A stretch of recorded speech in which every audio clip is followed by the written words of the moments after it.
I never should have agreed to work late that Thursday, but the county morgue was short-staffed, and Dr. Patel needed someone who could handle drowning cases without hesitation. My name is Laura Chen, and I have worked as an autopsy technician at Riverside County Medical Examiner's Office in Moreno Valley, California, for 6 years. In that time, I've seen bodies pulled from lakes, pools, bathtubs, and once a decorative fountain outside a mall. Drownings are never easy. There's something about water deaths that feels more final, more absolute, but they follow patterns, protocols, rules that make sense. This one didn't. The victim arrived at 4:37 p.m., tagged as Jane Doe, estimated age mid-30s, recovered from Lake Paris earlier that morning. The intake notes mentioned lividity consistent with drowning, no visible trauma, no signs of struggle. A straightforward case, they said. I prepped the suite, laid out the instruments, checked the recorder, everything routine. When I unzipped the body bag, the first thing I noticed was her lips. They were pressed together so tightly the skin had gone white at the edges. Not pursed, sealed like she'd clamped her jaw shut with every ounce of strength she had left. I'd seen rigor mortis lock jaws before, but this was different. Intentional, desperate. I made my initial observations into the recorder. Female, approximately 130 pounds, no jewelry, no identifying marks. Blonde hair still damp from the lake. Her eyes were closed, lashes crusted with silt. I photographed her from every angle, cataloging the small things, a scar on her left knee, chipped polish on her right thumbnail, a faint tan line on her ring finger. Dr. Patel arrived at 5:15. He reviewed my notes, nodded, and we began. The external examination revealed nothing unusual. No bruising, no defensive wounds, no puncture marks. Her fingernails were intact. No tissue underneath, no sign she'd clawed at anything or anyone. We measured her core temperature, checked for petechiae in her eyes, swabbed her hands for residue, all standard procedure. Let's open the airway, Dr. Patel said, adjusting his glasses. I reached for the mouth spreader, a tool I'd used hundreds of times. I positioned it carefully, applying gentle pressure to her jaw. Nothing. I tried again, increasing the force slightly. Her teeth remained locked, lips still pressed into that bloodless line. Rigor's stubborn, I muttered. Dr. Patel frowned. She's been dead less than 12 hours. Rigor should be minimal in the facial muscles. I tried a third time, wedging the spreader between her molars. For a moment, resistance. Then, without warning, her jaw released. It happened so smoothly, it didn't feel natural, like a door unlocking from the inside. Her mouth fell open, and her lips pulled back into a wide, perfect smile. Not the slack-jawed expression of death, not the grimace of drowning victims whose last breath was water and panic. A genuine smile, broad and deliberate, like she'd just heard the punchline to a joke only she understood. Dr. Patel stepped back. That's unusual. I stared at her face, trying to reconcile what I was seeing. The smile didn't fade. It stayed frozen there, muscles holding tension that shouldn't exist anymore. Then I saw the corner of something white tucked under her tongue. There's something in her mouth, I said. Dr. Patel leaned in. Paper?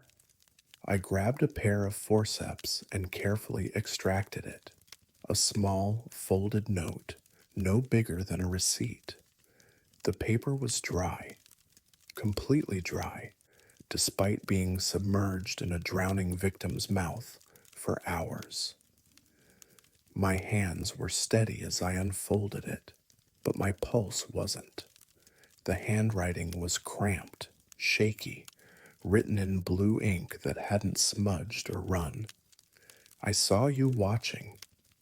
I read it twice, 3 times.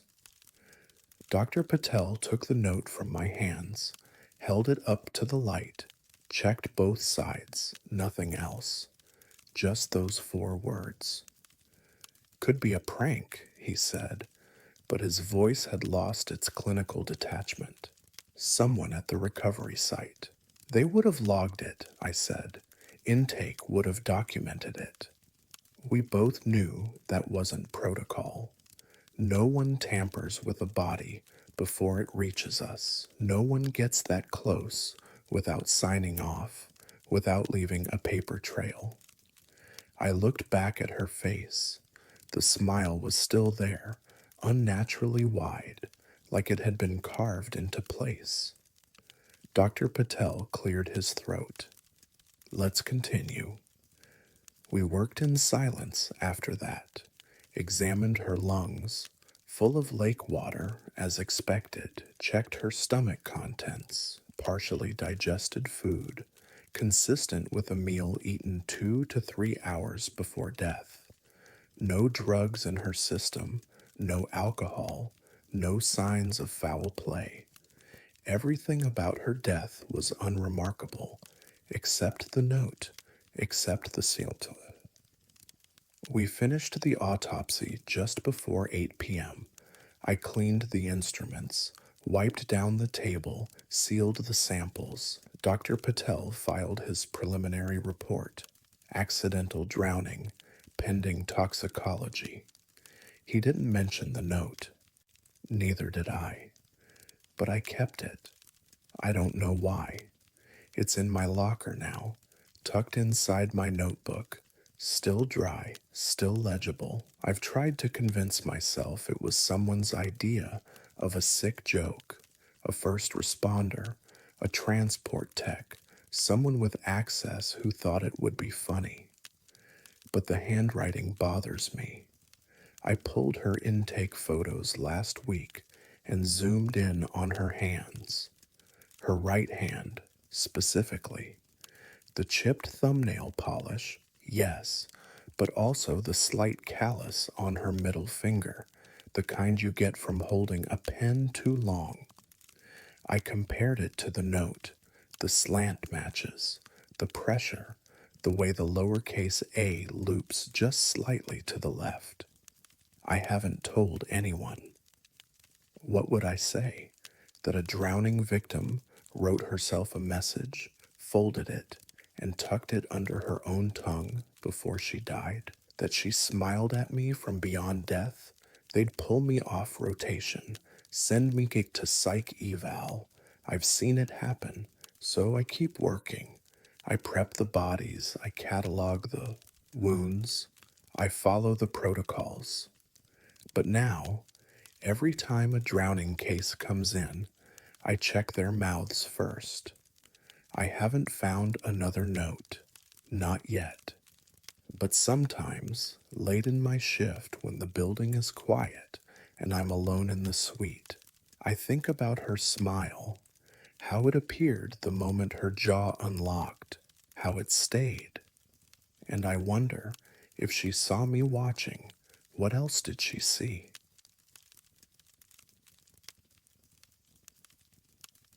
Every morgue has a room nobody wants to work in, and ours is Suite 7. My name is Marcus Oates, and I have worked as a forensic pathologist at County General Medical Examiner's Office in Richmond, Virginia, for 11 years. In that time, I've performed over 2,000 autopsies across 6 different examination suites. I know the quirks of each room. Suite three's flickering overhead light, Suite five's temperamental ventilation system, Suite one's door that never quite closes all the way. But Suite 7 is different. It's the oldest room in the building, tucked at the end of the east corridor, where the fluorescent lights always seem dimmer. The floor slopes slightly toward the drain, and there's a persistent smell of industrial cleaner that never fully masks something underneath, something metallic and old. The other pathologists avoid it when they can. They'll take the cramped quarters of Suite 2 or the broken AC in Suite 4 before they'll book Suite 7. I never understood why until I started noticing the bruises. It began 3 months ago with a cardiac arrest victim, Gerald Stevens, 72 years old, found unresponsive in his kitchen by his daughter, no signs of trauma, no suspicious circumstances, a straightforward natural death. I processed him in Suite 7 because it was the only room available that morning. During the external examination, I documented the expected findings: lividity in the lower back and buttocks, slight jaundice in the sclera, age-appropriate skin degradation. Then I noticed the marks on his wrists, thin, dark bruises encircling both wrists like cuffs, symmetrical, even. I frowned and checked my intake photos. The bruises hadn't been there 2 hours earlier when the body arrived. I photographed them, measured them, noted them in my report. Post-mortem bruising isn't impossible. Changes in blood pooling, pressure from transport straps, lividity redistribution, but these were too precise, too uniform. I mentioned it to Dr. Rashad during lunch. She shrugged it off. Probably from the gurney restraints, she said. You know how transport gets sometimes. I let it go. The second case came a week later. A young woman, traffic accident, processed in Suite 7 because I'd already set up there for the morning. Same thing. No wrist marks on arrival, but an hour into the examination, there they were, dark, even bruising, identical circumference on both wrists. I checked the transport logs. Different team, different vehicle. No restraints used. The third case made me start keeping a list. I began documenting every body I processed in Suite 7. Natural deaths, accidents, suicides, homicides, didn't matter. Within an hour of being in that room, they all developed the same marks. Always the wrists, always symmetrical, always appearing after arrival, never before. I tested theories. I switched to different exam tables. I changed my gloves more frequently. I had maintenance check the ventilation, the temperature controls, the drainage system. Nothing explained it. Then I found the building records. Our facility was constructed in 1994, but it was built on the foundation of an older structure, a city jail that operated from 1941 to 1987. Suite 7 sits exactly where the old holding cells were located. I found photographs in the county archives, black and white images of narrow cells with concrete walls and iron bars. In several photos, you could see the restraint rings bolted to the walls, metal loops at wrist height, used for securing prisoners during intake processing. Suite 7 occupies the space where cell block D used to be. I showed the photos to Dr. Rashad. She looked at them for a long moment, then handed them back. "Don't work in Suite 7 anymore," she said quietly. "That's not a solution. It's the only solution. Trust me." But I couldn't let it go. I started staying late, processing bodies in Suite 7 after hours when the building was quiet. I needed to understand the pattern, the mechanism. There had to be a rational explanation. Last Thursday, I brought in a case that had been waiting in cold storage. A homeless man who died of hypothermia, no next of kin, no rush on the autopsy. I chose him deliberately. No one was waiting for results. No one would ask questions if I took my time. I laid him out on the table in Suite 7 at 9 p.m. The building was empty except for the overnight security guard and a custodian 2 floors down. I photographed everything: his hands, his wrists, his forearms. No marks. Clean. I began the examination. At 9:47, I noticed the first shadow of bruising on his left wrist. By 10:15, both wrists showed clear, dark bands. I documented everything, took measurements every 15 minutes. The bruises darkened progressively, as if pressure were being applied in real time. But nothing was touching him. No straps, no restraints, no contact except my gloved hands during routine manipulation. At 10:53, I heard the sound, a faint metallic scrape, like chain links dragging across concrete. I looked up. The room was empty. Just me, the body, the instruments laid out on the tray. The sound came again, clearer this time, distinct. Metal on stone, rhythmic and deliberate. I checked the hallway. Nothing. When I returned to the table, the body's hands had moved. Not much, just enough. His right hand had rotated inward, wrist turning as if pulled by something I couldn't see. His fingers were curled now, slightly bent, like he was gripping something that wasn't there. I stepped back from the table. The bruises were darker now, almost black, and beneath them I could see impressions, subtle indentations in the skin that looked like metal edges pressing into flesh. The scraping sound continued, steady and patient. I left the room. I didn't run. I walked calmly to the elevator, took it down to the main floor, signed out with security, and went home. I filed my report the next morning: incomplete autopsy, equipment malfunction, case transferred to Dr. Rashad. She didn't ask questions. I haven't processed a body in Suite 7 since. I book other rooms, even if it means waiting. The other pathologists do the same. We don't talk about it, but we all know.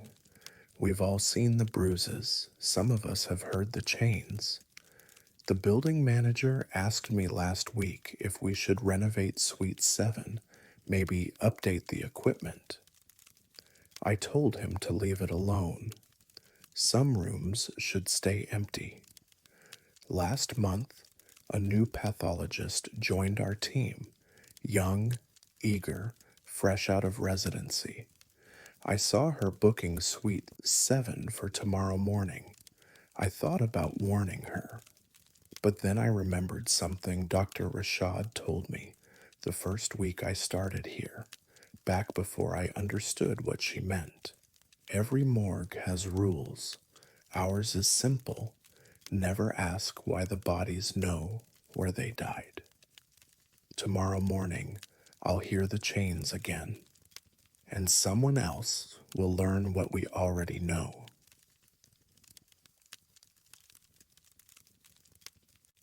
I thought I understood death until I heard my name spoken by someone who'd been gone for 3 hours.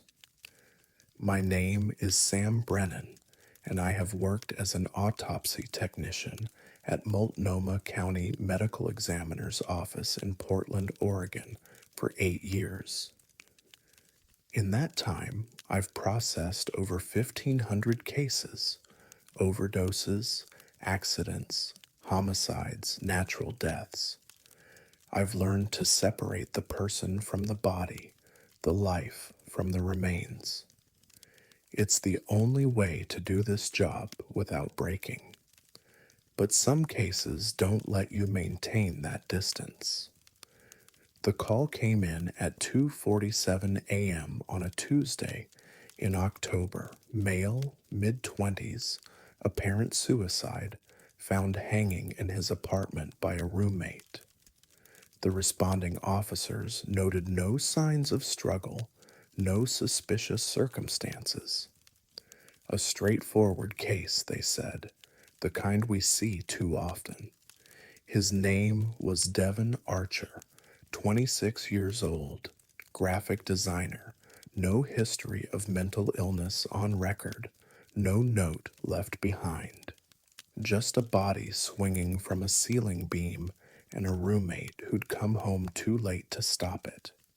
He arrived at the morgue at 4:15 a.m., still wearing the clothes he'd died in, gray hoodie, jeans, white sneakers, and earbuds, white wireless earbuds, still tucked into his ears, connected to a phone in his front pocket.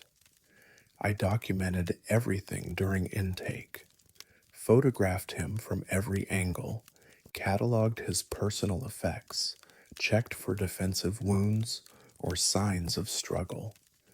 Nothing unusual except the ligature marks on his neck, deep and consistent with suspension hanging. The earbuds bothered me, not because they were there. People die in the middle of daily life all the time, mid-conversation, mid-song, mid-scroll, but because the little charging light on the case in his pocket was still blinking. After 6 hours, the battery should have been dead. I removed the earbuds carefully, placed them in an evidence bag with his other effects. The phone came next, an iPhone with a cracked screen, locked with a passcode. I logged it, sealed it, set it aside for the detective assigned to the case. Standard procedure, but I kept thinking about those earbuds, about the blinking light. At 6:30 a.m. during my break, I did something I shouldn't have. I took the phone from the evidence locker and plugged it into a charger in the break room. I told myself I was just preserving the battery for the detective. That's all, just keeping it functional for when they needed to access it. A courtesy, professional diligence. The phone vibrated when it powered on, enough charge to boot up. The lock screen showed a photo of Devin on a hiking trail, smiling, very much alive. The timestamp read 4:17 a.m., 2 minutes after he'd been pronounced dead at the scene. That didn't make sense. Phones auto-update their timestamps based on network connection, unless he'd manually changed it, which seemed unlikely in the middle of hanging himself. I should have stopped there, locked it back up, logged the anomaly, let the detectives handle it. Instead, I tried the passcode. I don't know why I guessed his birthday. It was listed on the intake form, and people are predictable about passwords. 4 digits. October 15th, the phone unlocked. His home screen was clean. A few apps, some unread messages, nothing alarming, but there was a voice memo app with a notification badge, One new recording, time stamped 4:17 a.m., 2 minutes after death. My hands felt cold as I opened the app. The recording was 1 minute and 33 seconds long. I pressed play. For the first 20 seconds, there was nothing, just silence, or what I thought was silence. Then I heard it, breathing, slow, wet, labored, the kind of breathing that comes from damaged airways, from a throat that's been compressed and released. The breathing continued for another 30 seconds. Steady, deliberate, then it stopped. 5 seconds of absolute silence. And then, whispered so faintly I almost missed it. Sam. My name, my exact name, pronounced correctly, spoken in a voice I didn't recognize, but somehow knew belonged to Devon Archer. The recording ended. I played it again and again. The breathing was the same. The silence was the same. My name was the same. I checked the metadata, recorded at 4:17 a.m., approximately 90 seconds long, file size consistent with audio capture. No editing, no splicing, no manipulation I could detect. But Devon Archer had been dead since approximately 1:45 a.m., according to the coroner's estimated time of death based on lividities and body temperature. He couldn't have recorded anything at 4:17 a.m. He definitely couldn't have known my name. I locked the phone, returned it to evidence, and went back to work. I didn't mention the recording to anyone. I finished processing Devon's case with Dr. Nguyen, documented the ligature marks, the petechial hemorrhaging in his eyes, the hyoid bone fracture consistent with hanging. Everything matched the expected pathology, but I couldn't stop thinking about the recording. I pulled Devon's intake paperwork the next day. No connection to me, no mutual acquaintances, no overlap in our lives whatsoever. He lived in southeast Portland. I lived in Beaverton. He worked in design. I worked with the dead. Our paths had never crossed before he arrived on my table. So, how did he know my name? I considered the possibilities. Someone could have tampered with the phone after death. A roommate, a first responder, someone with access. But the recording was time-stamped post-mortem, and the phone had been in evidence lockup since intake. I thought about audio artifacts, about random noise patterns that the human brain interprets as speech. Pareidolia, the same phenomenon that makes us see faces in clouds or hear voices in white noise. But pareidolia doesn't pronounce your name correctly. It's been 4 months since Devon Archer's case closed. Ruled a suicide, no suspicious circumstances, toxicology negative, no note recovered. His family claimed his body 2 weeks after the autopsy. I never spoke to them. I still have the recording. I exported it before returning the phone to the detective. I shouldn't have, but I did. It's saved on a thumb drive in my locker, labeled with Devon's case number. I've listened to it 63 times. The breathing never changes. The silence never shortens. My name is always there, whispered in that same toneless voice. Last week, we had another hanging case. Different victim, different circumstances, but the same setup, earbuds still in, phone still charged. I didn't check it. I processed the body, logged the evidence, and walked away.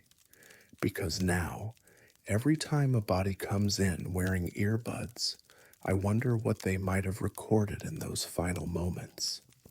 and I wonder if they're recording still.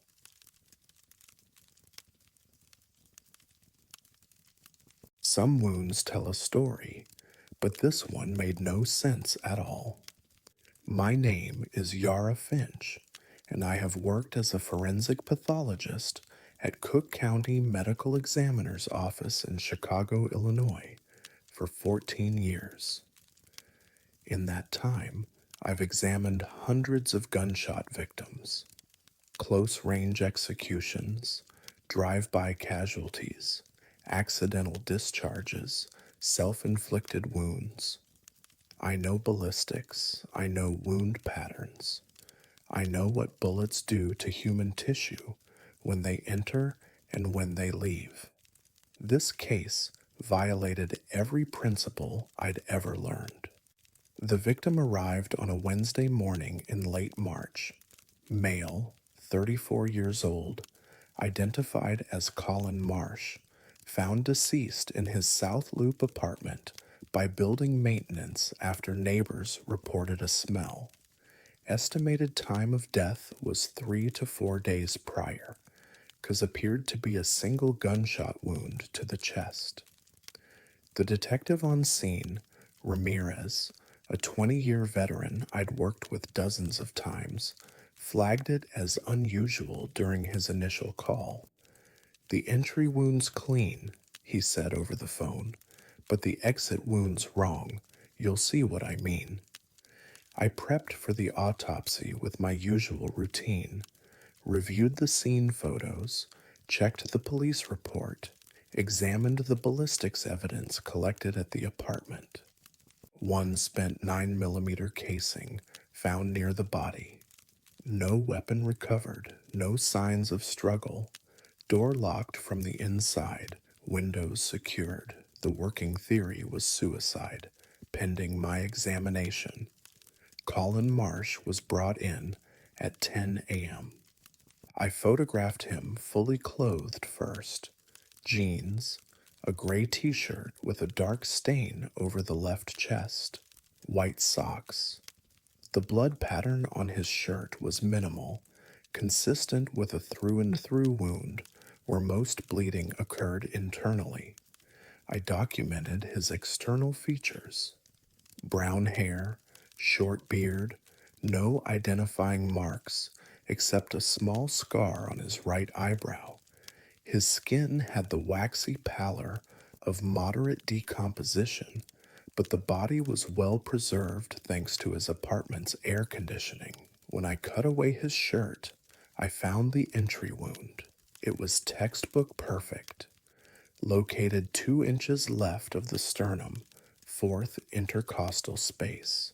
Circular defect, approximately 9 millimeters in diameter, clean edges with slight abrasion ring, classic contact or near contact entry wound. No stippling, no soot tattooing, suggesting the muzzle had been pressed directly against his skin. I measured it, photographed it from multiple angles, swabbed for gunshot residue. Everything matched what I'd expect from a self-inflicted gunshot to the chest. Then I examined his back. The exit wound was on the right posterior chest wall, approximately 6 inches from the spine. That part made sense. Bullets tumble, they deflect off bone, they don't always travel in straight lines. But the wound itself was wrong. Exit wounds are messy. The bullet fragments. It tears through tissue. It creates irregular stellate lacerations with the everted edges. They're always larger than entry wounds, always more destructive. This exit wound showed stippling, dense powder stippling, radiating outward from the defect in a pattern I'd only ever seen at entry sites. Small, dark specks of unburned gunpowder embedded in the skin, indicating the weapon had been fired within inches of the tissue. I stared at it for a long moment, trying to make it make sense. Stippling occurs when powder particles expelled from the muzzle strike the skin. It only happens when the weapon is close, within 2 feet at most, usually much closer. It can't occur at an exit site because there's no muzzle, no powder discharge, unless the bullet had been fired from the exit wound, which was impossible. I called Ramirez. I need the ballistics report on that 9mm casing. Already sent it, he said. Should be in your email. I pulled it up on my computer while keeping the body in view. The casing had been analyzed. Standard 9mm Luger, recently fired, no abnormalities detected. Fingerprints on the casing were smudged, unusable. Was there a weapon at the scene? I asked. Negative. We searched the entire apartment. No gun. And the windows were locked? From the inside. So was the door. Deadbolt and chain both engaged. I returned to the body and examined the wound tract. Using a probe, I traced the path the bullet should have taken through Colin's chest. It entered left anterior, traveled through the pericardium, clipped the edge of the left ventricle, passed through the posterior mediastinum, and exited right posterior. The trajectory was consistent with a self-inflicted wound, upward angle, slight deviation to the right. Someone holding a gun to their own chest and pulling the trigger, but the exit wound still showed stippling. I collected samples from both sites, labeled them carefully, sent them to the lab for gunshot residue analysis. Then I continued the internal examination. The heart showed the expected damage, a perforating wound through the left ventricular wall, moderate hemopericardium. The lungs were congested, but otherwise unremarkable, no other injuries, no signs of struggle, no defensive wounds on his hands. Everything pointed to suicide, except for the powder burns at the exit site. The lab results came back 3 days later. Both wounds tested positive for gunshot residue, barium, antimony, lead particles. The entry wound showed expected concentrations. The exit wound showed concentrations consistent with near contact discharge. I called the ballistics examiner personally. Could this be cross-contamination? Negative, she said. The patterns are too distinct. This is primary deposition, not transfer. Is there any scenario where an exit wound shows stippling? She was quiet for a moment. Theoretically, if a second weapon was fired at the exit site post-mortem, but that would require 2 shooters, I finished. Right, and you'd see evidence of that in the wound tract. Conflicting trajectories, multiple paths, but there was only one wound tract, one bullet path, one entry, one exit. I reviewed the scene photos again, searching for something I'd missed. The apartment was small, studio layout, minimal furniture. Colin's body had been found on the floor near the bed, slumped against the wall. The spent casing was 7 feet away, near the kitchenette. Too far for a standard ejection pattern from a self-inflicted wound. I requested the security footage from the building. The landlord provided 3 days' worth, grainy, black and white, mounted in the hallway outside Colin's door.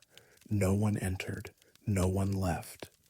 For 72 hours before his body was discovered, that door remained closed. I finalized my report last week. Official cause of death, gunshot wound to the chest. Manner of death, undetermined. Ramirez called me after he read it. Undetermined. You found stippling at the exit wound, Yara. That's not suicide. It's also not homicide, I said. Not with a locked room and no weapon. So what is it? I didn't have an answer. The case is still open. Colin Marsh's apartment has been sealed, pending further investigation. The ballistics evidence has been re examined twice. Every result comes back the same: one bullet, two discharge patterns. The detective asked me yesterday if I thought someone could shoot themselves, remove the weapon, then die with their door locked from the inside. I told him people can do strange things in their final moments, but I didn't tell him what I really think. I think the bullet was placed, not fired, and I think something pulled the trigger from the inside.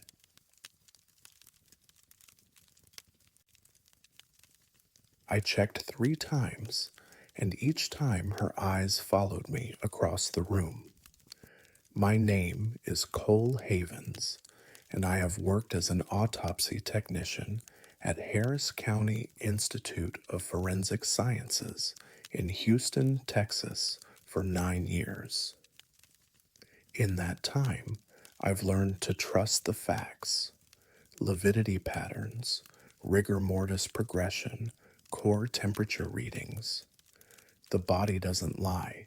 It tells you exactly how someone died if you know how to read it. But sometimes, the body tells you something else entirely.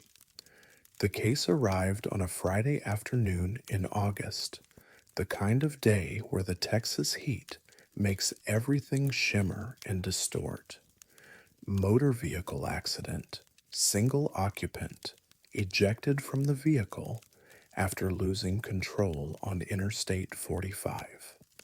Female, late 20s, pronounced dead at the scene by paramedics.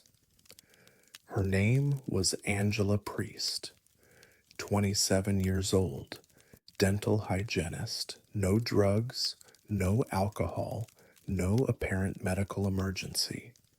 Just a tire blowout at 70 miles per hour and a guardrail that didn't hold. She came to us at 3:20 p.m., transported directly from the crash site. The intake nurse noted extensive trauma, multiple fractures, internal injuries, severe head trauma, a straightforward accident case, they said, tragic but clear cut. I prepped the examination suite while Dr. Santos reviewed the scene photos. We'd worked together for 6 years, long enough that we operated with minimal conversation. She knew I'd have everything ready: instruments sterilized, documentation forms prepared, camera positioned. When I unzipped the body bag, Angela's eyes were open. That's not unusual. Plenty of people die with their eyes open. Sudden deaths, traumatic deaths, deaths that happen too fast for the body's natural reflexes to complete. It's unsettling for families, but medically unremarkable. What was unusual was how clear they were. Most deceased patients who die with open eyes develop a cloudy film within hours. The corneas dry out, lose transparency, develop a characteristic haziness. Angela's eyes looked like she'd just blinked them open. Deep brown irises, pupils fixed and dilated, but the sclera still white, still moist. I made a note of it during initial observation. Dr. Santos glanced at Angela's face and nodded. Probably the AC in the transport van kept the corneas from drying out. Reasonable explanation. I accepted it and continued. I photographed Angela from every standard angle: anterior, posterior, left lateral, right lateral. Her injuries were severe but consistent with the accident report. Compound fracture of the left femur, crushed ribs on the right side, depressed skull fracture above the left temple, but her face was almost untouched. A small laceration above her right eyebrow, minor abrasions on her cheeks. Her eyes, wide and clear, staring straight up at the ceiling. We began the external examination at 3:55 p.m. I measured her height, recorded her weight, documented every visible injury. Dr. Santos called out observations while bells. I typed them into the digital record. At 4:12 p.m., I walked to the storage cabinet to retrieve additional specimen jars. That's when I felt it. The sensation of being watched, that primal awareness that makes the hair on your neck stand up, that tells you someone's eyes are on you even when you can't see them. I turned around.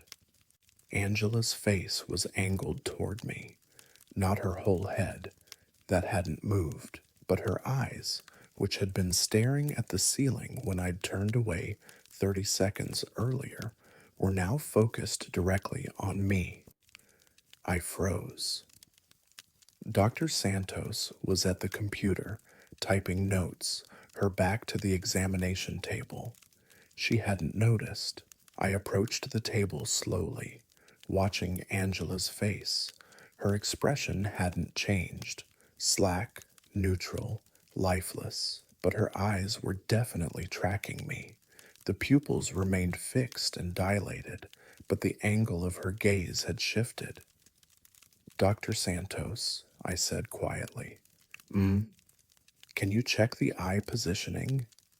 She looked up from the computer, walked over to the table, and examined Angela's face. Looks normal. Why? They were pointed up when I left. Now they're pointing toward the cabinet. Dr. Santos frowned. She gently moved Angela's head from side to side, checking for neck mobility. Rigors barely started. The head could have settled. Gravity, table angle. The table's flat. Then maybe you misremembered the position. She returned to her typing. I didn't argue, but I knew what I'd seen. I retrieved the specimen jars and returned to the table, positioning myself on Angela's right side. Her eyes stayed fixed on the storage cabinet. Where I'd been standing, I moved to her left side. Her eyes followed. This time, I watched it happen. A slow, smooth rotation of both eyes within their sockets, tracking my movement across the room. No head movement, no body movement, just the eyes, adjusting their angle to keep me in view, my pulse hammered in my throat. Dr. Santos. What is it, Cole? The eyes are moving. She looked up sharply. What? Her eyes. They're tracking me. Dr. Santos walked over and leaned close to Angela's face, examining the eyes with a penlight. She checked pupillary response. None. She checked corneal reflex. None. And she lifted each eyelid, inspected the sclera, the conjunctiva subtiva, the orbital sockets. There's no muscle activity, she said. No neural function. She's been dead for 6 hours. I know that. Then you're seeing post-mortem settling. It happens. 3 times? Dr. Santos straightened and looked at me. You're saying you've observed her eyes move 3 separate times? Yes. She was quiet for a moment. Then she pulled out her phone and started recording. Okay, walk across the room. I moved from Angela's left side to her right side, a distance of about 8 feet. Dr. Santos held her phone steady, recording Angela's face. We both watched the screen. Angela's eyes rotated slowly, smoothly, following my path across the room. Dr. Santos stopped recording. She played it back twice, zooming in on Angela's face. The movement was unmistakable, both eyes tracking in unison, maintaining focus on my position. That's not possible, Dr. Santos whispered. I know. We stood there in silence, staring at the body on the table. Angela's eyes had settled again, now pointed toward where I currently stood. Dr. Santos checked the time of death documentation. Pronounced dead at 2:37 p.m. That's 6 hours ago. I know. There's no brain activity, no circulation, no mechanism for voluntary eye movement. I know. She looked at me. What do you want to do? I thought about it. We could stop the autopsy, call the medical director, report an anomaly. We could document everything, preserve the evidence, and let someone else figure it out. Or we could finish our job. We continue, I said. Dr. Santos nodded slowly. She returned to the computer and resumed her documentation. I approached the table carefully, watching Angela's eyes. They followed me. Steady, deliberate, unblinking. I picked up the scalpel and began the Y incision. Her eyes stayed on me the entire time. We completed the autopsy at 7:15 p.m. Every internal finding matched the external trauma: massive internal bleeding, ruptured spleen, cardiac tamponade from rib fragments. She'd died quickly, violently, exactly as the accident scene suggested, but throughout the entire procedure, her eyes never stopped watching. When we finally closed the incision and prepared the body for transport to the funeral home, I covered her face with the sheet myself. Dr. Santos and I filed our report the next morning. Cause of death: multiple blunt force injuries. Manner of death: accident. We didn't mention the eye movement. What would we say? That a dead woman watched us perform her autopsy? I left Harris County 3 months later. Took a position in El Paso, smaller facility, fewer cases. I still think about Angela Priest. I wonder what she saw that made her keep watching, and I wonder if she's still looking.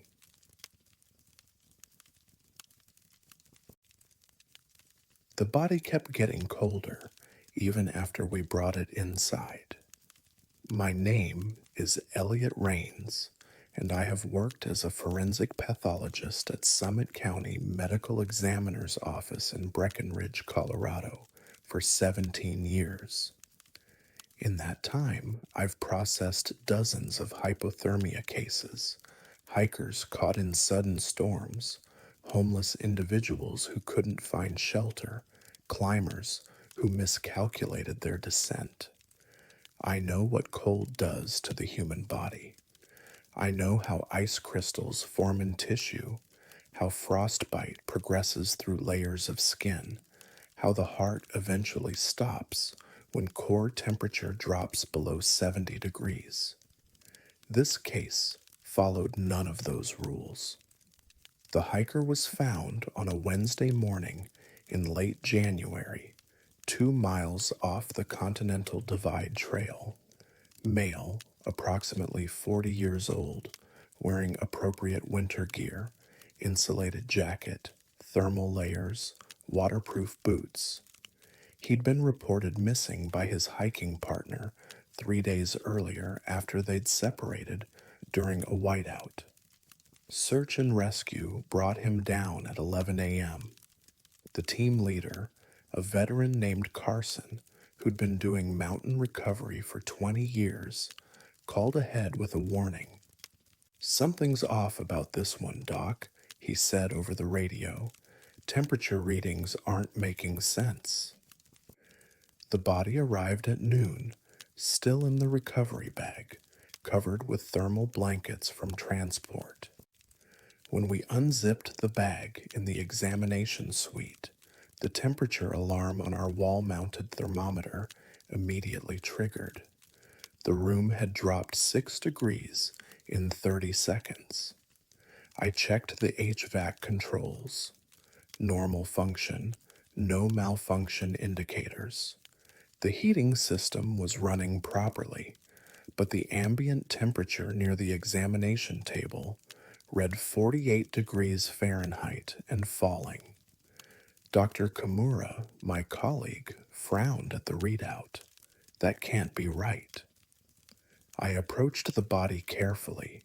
Even from 3 feet away, I could feel the cold radiating from it.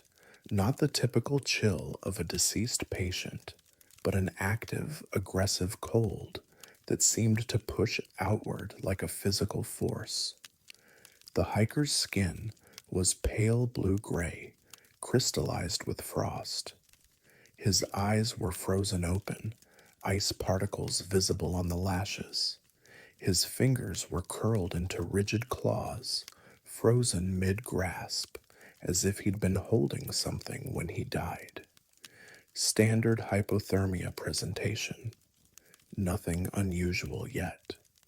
I began the external examination at 12:15 p.m., documenting his clothing, his physical condition, his visible injuries.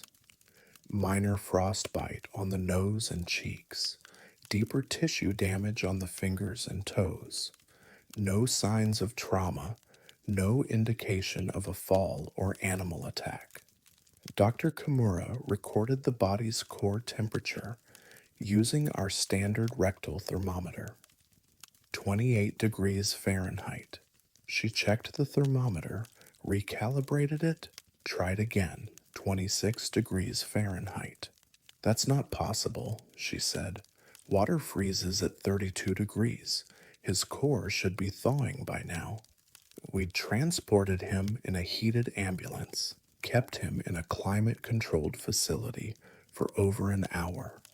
Even accounting for deep tissue freezing, his core temperature should have been rising, not falling. I checked the room temperature again. 41 degrees now. The examination suite was actively cooling despite the heating system running at maximum capacity. We decided to proceed with accelerated thawing. We moved the body under our surgical heat lamps, high-intensity halogen lights designed to warm tissue gradually for examination. At 12:40 p.m., I turned on the lamps. The body's core temperature dropped to 22 degrees Fahrenheit. Dr. Kimura stared at the readout. The heat lamps are making him colder? I moved my hand under the lamps to verify they were working. The warmth was immediate, almost uncomfortable.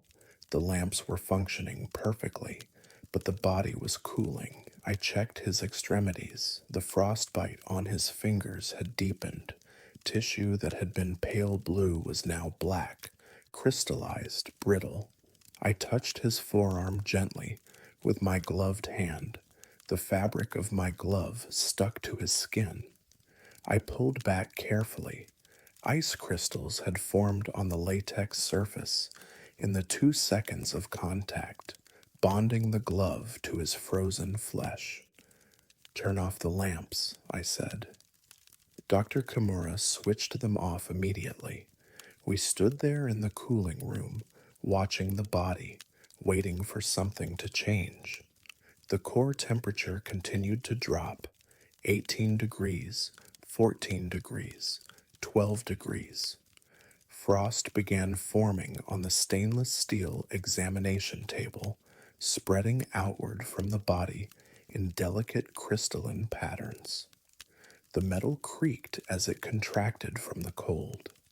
At 1 p.m., the temperature in the examination suite reached 34 degrees Fahrenheit. Dr. Kimura's breath was visible in the air. We need to move him to cold storage, she said, before he damages the equipment. But I couldn't stop staring at the frost patterns on the table. They weren't random. They formed specific shapes, branching, symmetrical, almost deliberate, like the fractal patterns you see in snowflakes, but larger, more complex, and they were still spreading. I grabbed my camera and photographed the patterns before they reached the edge of the table. In the images, the frost formations looked like trees, or veins, or rivers seen from high altitude. Organic structures that seemed to grow and branch with purpose. At 1:18 p.m., I noticed his hand had moved.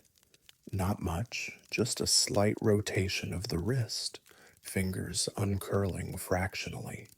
But I'd photographed that hand 20 minutes earlier, and the position was different now. Did you adjust his arm? I asked Dr. Kimura. No, I haven't touched him since we turned off the lamps. We both watched his hand. It moved again, slowly, incrementally, the fingers extending as if reaching for something. The movement was smooth, controlled, nothing like the sudden jerks of rigor mortis or the settling of tissue. The core temperature had dropped to 8 degrees Fahrenheit. The frost on the examination table had spread to cover the entire surface. It climbed up the legs, crept across the floor, reached toward the walls. Where it touched the drain, ice formed instantly, sealing the metal grate. Dr. Kimura backed toward the door. Elliot, we need to leave. Wait. I was still watching his hand, now fully extended, palm up, fingers slightly curled, like he was holding something invisible. The room temperature dropped below freezing.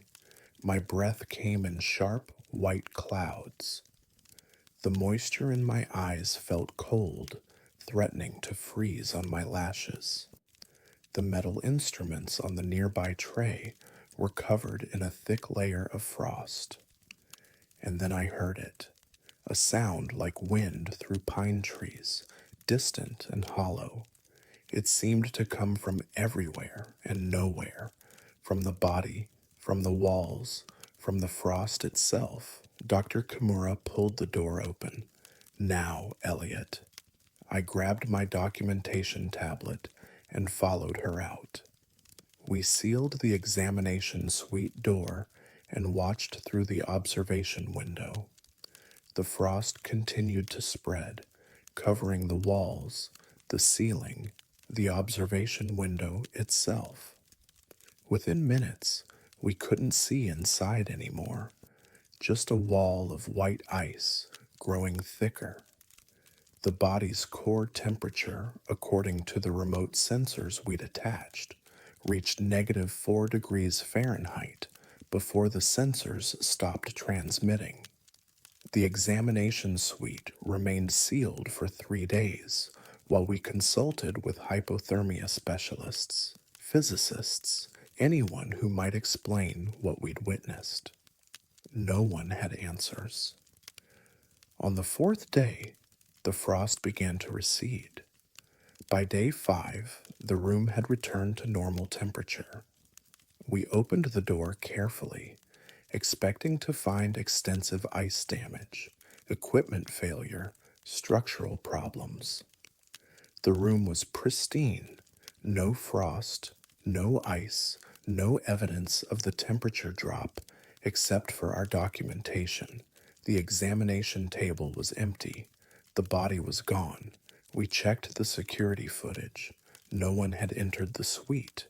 The door had remained sealed, but somewhere between day 3 and day 5, the hiker had vanished. We filed the report as an incomplete autopsy.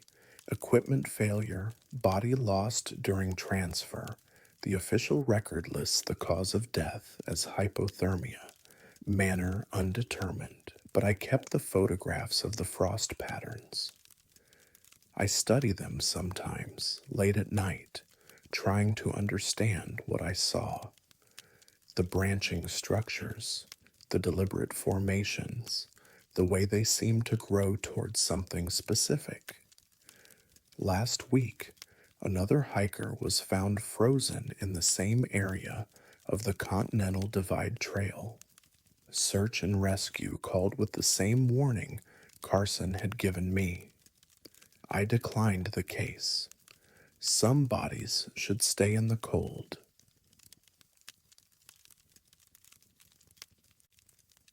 I still hear it some nights, that wet, impossible exhale from lungs that had been silent for 9 hours. My name is Nia Cross, and I have worked as an autopsy technician at Sangamon County Coroner's Office in Springfield, Illinois, for 12 years. In that time, I've processed over 1,000 cases, including 47 drownings. I know what water does to the human respiratory system. I know how the lungs fill, how the alveoli rupture, how fluid settles in the bronchial passages after death. I know what sounds a dead body can and cannot make. This case taught me I was wrong. The call came in on a Sunday morning in June. Female drowning victim recovered from Lake Springfield by morning fishermen. No identification on the body, no vehicle found nearby, no missing person report matching her description. Jane Doe, mid-30s, wearing jeans and a white tank top. She arrived at our facility at 10:45 a.m. The sheriff's deputy who transported her mentioned she'd been found floating face down near the boat docks on the North Shore. Water temperature was 72 degrees, air temperature already climbing toward 90. I prepped the examination suite while Dr. Hassan reviewed the preliminary scene photos. Standard drowning protocol. Document external condition, examine for injuries or defensive wounds, perform lung analysis to confirm water aspiration. When I unzipped the body bag, water spilled out onto the examination table, more than I'd expected. Her clothes were completely saturated, hair plastered to her skull, skin pruned from extended water exposure. But what caught my attention was the smell. Salt. Strong, unmistakable ocean salt. Lake Springfield is a freshwater reservoir. No salt content, no tidal influence, no connection to any ocean or sea. I'd processed 6 drowning victims from that lake in the past 3 years.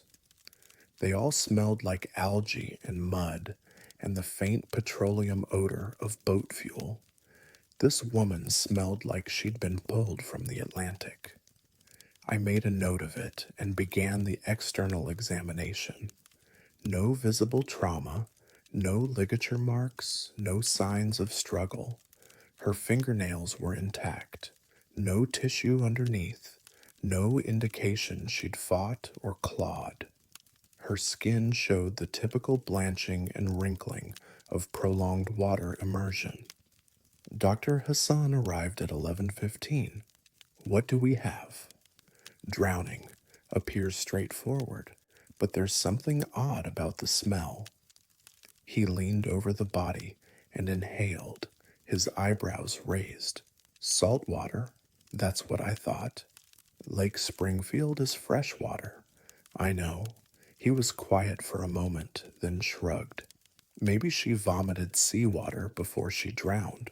Could have been at the ocean recently, consumed salt water, retained it in her stomach. Possible, but unlikely.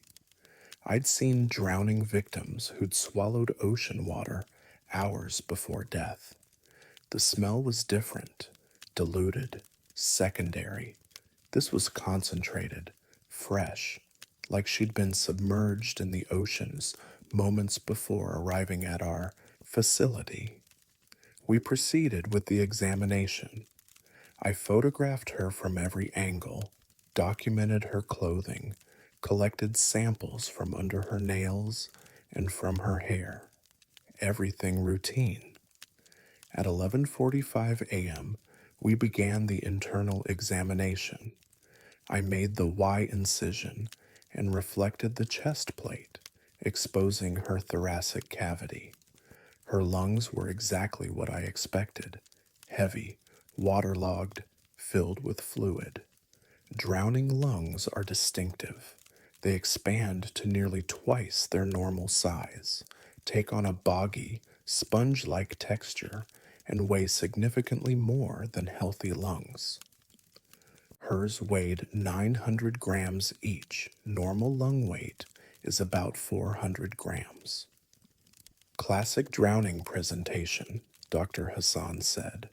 Let's get a sample of the lung fluid for analysis. I carefully extracted the right lung and placed it on the dissection tray.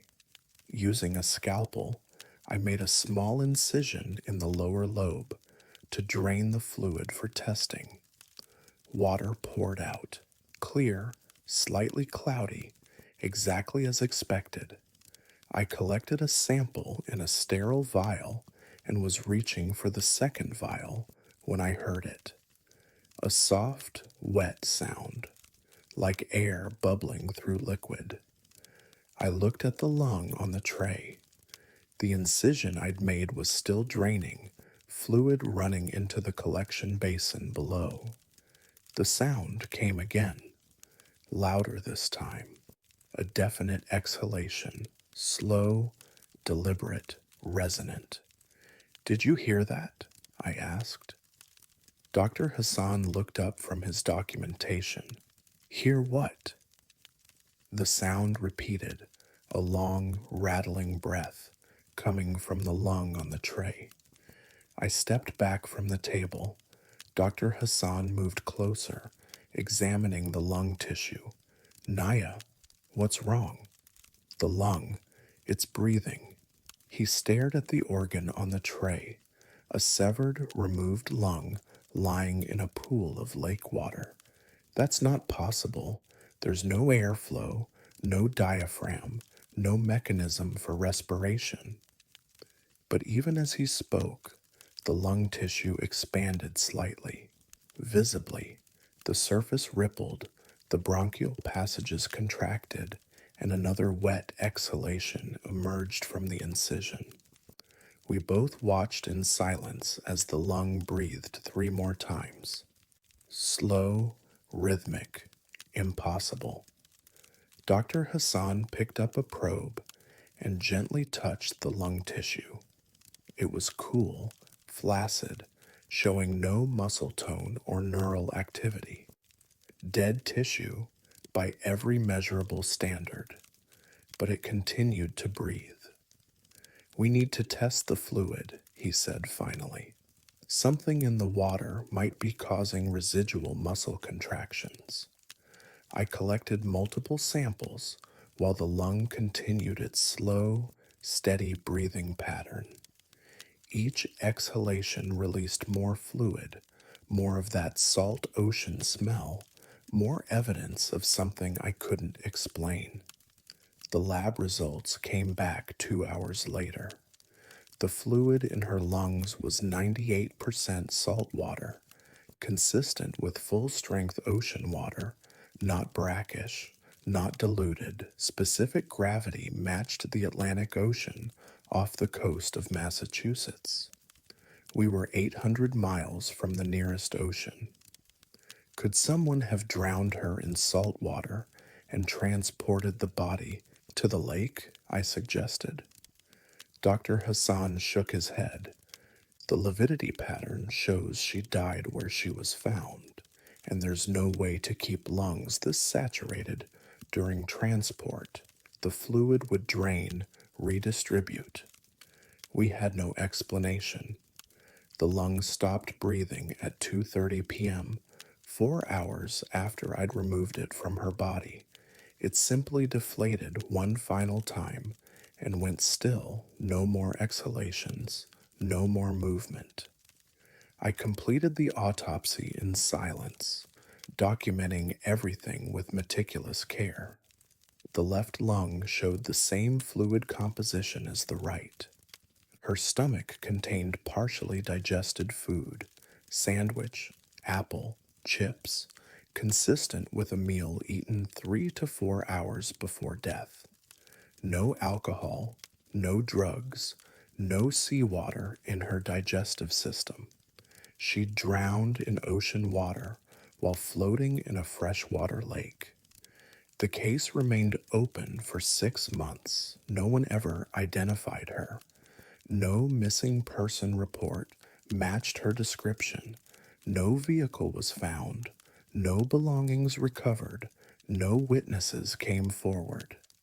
She was buried in the county cemetery as Jane Doe, drowning victim, case unsolved. But I kept thinking about that breathing lung, about the wet exhalations that continued long after death, long after removal from the body, about the salt smell that wouldn't fade. 3 weeks after her burial, I drove out to Lake Springfield. I stood on the North Shore dock where she'd been found, looking out at the water. It was a calm day. The lake was mirror smooth, reflecting the clouds and trees. A few boats drifted in the distance. Children played in the shallow water near the beach. Everything normal, except for the smell, faint but unmistakable, salt. Ocean, the same scent that had filled the examination suite. I knelt at the edge of the dock and dipped my hand in the water. It was fresh, clean, slightly warm from the summer sun. I tasted a drop on my finger. Fresh water, but when the wind shifted, I smelled the ocean again. Stronger now, coming from somewhere deeper in the lake. I left quickly. I didn't look back. Last month, another drowning victim was pulled from Lake Springfield. Different location, different circumstances. The sheriff's deputy called ahead with a warning I didn't want to hear. This one smells like the ocean, too. I referred the case to Dr. Hassan. I told him I had a scheduling conflict. He didn't argue. He'd smelled it too. He knew some nights when I'm trying to sleep, I hear that wet, rattling breath, that impossible exhalation from dead tissue, from lungs full of ocean water 800 miles from any sea. And I wonder what's breathing down there in the dark water. And I wonder if it's waiting for more.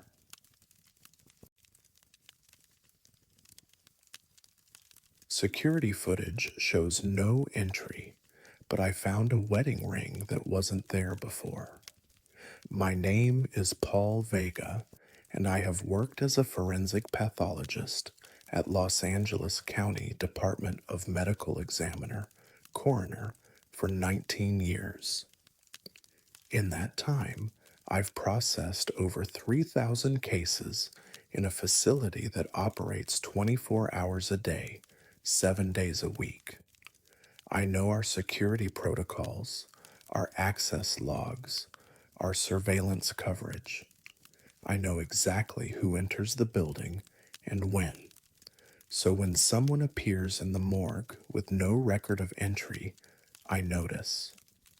The John Doe arrived on a Tuesday evening in October. Male, approximately 60 years old, found unresponsive in MacArthur Park by a homeless outreach worker. No identification, no wallet, no phone. His clothes were worn but clean: khaki pants, a blue button-down shirt, brown shoes that had been recently polished. Preliminary assessment suggested natural causes, Likely cardiac arrest. No signs of trauma, no indication of foul play. A straightforward case, pending identification and notification of next of kin. He came to us at 7:30 p.m. I was finishing up another case, so I asked the night technician, Marcus, a reliable guy who'd been with us for 8 years, to handle intake and get him into cold storage.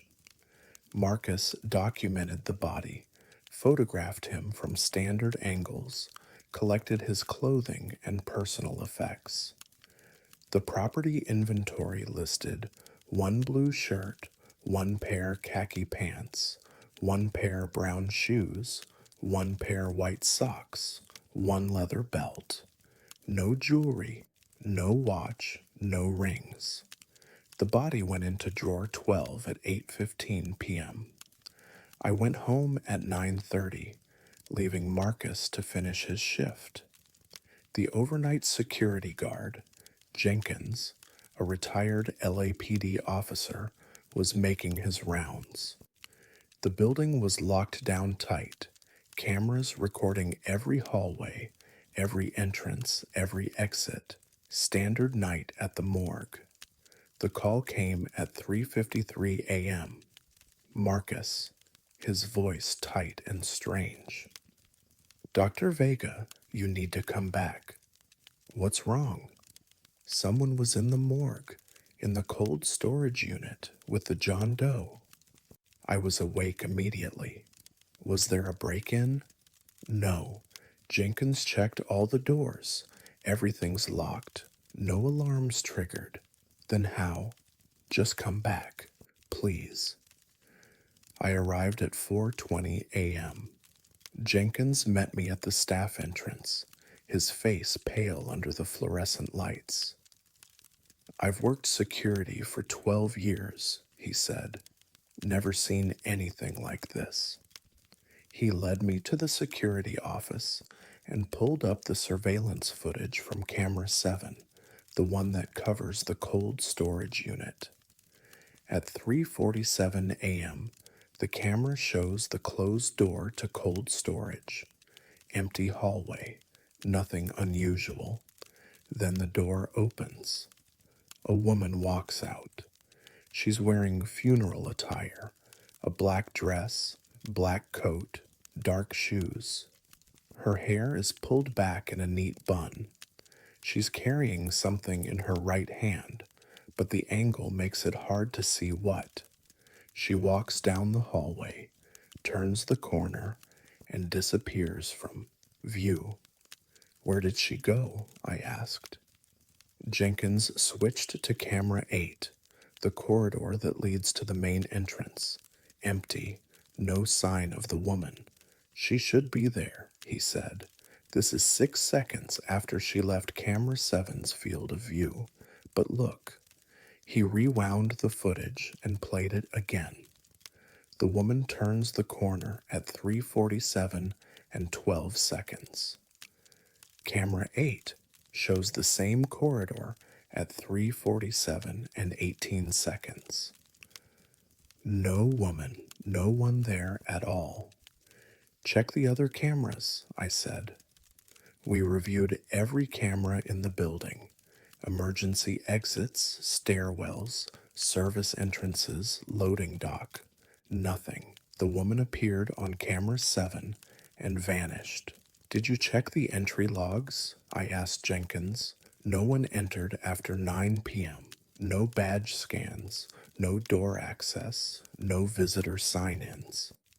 Marcus was waiting in the examination suite when I arrived. He looked shaken. I heard something around 3:45, he said. Footsteps in the cold storage area. I thought maybe a door hadn't latched properly, so I went to check. And the cold storage door was open. Not much, maybe 6 inches, but I always close it completely. It's protocol. Did you see anyone? He shook his head. But when I secured the door and came back to finish my paperwork, I had this feeling, like I should check the John Doe. We walked to cold storage together. Marcus pulled out drawer 12. The John Doe lay exactly as he'd been positioned during intake, on his back, arms at his sides, sheet covering him to mid-chest. Nothing appeared disturbed, except for his face. His expression had changed. When Marcus had documented him during intake, the man's face had been slack, neutral, the typical appearance of death. Now, there was the faint suggestion of a smile, not pronounced, not obvious, but present, a subtle upward curve at the corners of his mouth. "Did you notice that during intake?" I asked Marcus. "No." He looked normal, blank. I examined the body more closely. The smile was there, definite but gentle, like he'd heard good news, like someone had told him something pleasant. Then I saw the ring on his left hand, fourth finger, a simple gold wedding band. I checked the intake photos on Marcus's tablet. Clear, detailed images of the John Doe's hands. No ring, both hands completely bare. I looked at the property inventory. No jewelry listed. "Marcus, did you remove a ring during intake?" "No, sir. There was nothing on his hands. I documented everything. I photographed the ring from multiple angles, then carefully removed it. The inside was engraved P plus M forever, 6 to 14, 1987. The ring was warm, not room temperature, not the cool touch of metal sitting on a deceased patient's hand for hours. Warm, body temperature, like it had just been placed there. I had Marcus pull the security footage from camera 9, the one positioned directly over the cold storage unit. The angle gives a partial view inside when the door is open. At 3:47 and 9 seconds, the cold storage door opens. The woman in the black dress is visible in the frame. She's leaning over drawer 12, which has been pulled out. Her right hand reaches toward the body's face. The footage is grainy, but the gesture is clear. She's touching his forehead. Then she leans down further, and she kisses him. On the forehead, gently, deliberately. A gesture of love and farewell. She straightens, slides something onto his left hand, and steps back. The drawer closes, the door closes. She turns and walks toward camera 7's field of view, and then she's gone. We ran the John Doe's fingerprints through every database we had access to, no matches. We circulated his photograph to local hospitals, shelters, community centers. No one recognized him. But the ring gave us a clue. I traced the engraving date, June 14th, 1987, and cross-referenced it with marriage records in Los Angeles County. I found one match. Peter Castellano married Maria DeAngelis on June 14th, 1987, at St. Anthony's Catholic Church in Pasadena. Maria DeAngelis died in a car accident in 1993. She was 31 years old, buried at San Gabriel Cemetery. Peter Castellano was reported missing in 2009, never found. Case went cold. The John Doe's estimated age matched. The timeline fit. I contacted the detective who'd handled Peter's missing person case. She came to the morgue, looked at the body, confirmed it with old photos. Peter Castellano, missing for 16 years, found dead in MacArthur Park with no identification and visited by his wife. We released the body to a distant cousin 3 weeks later.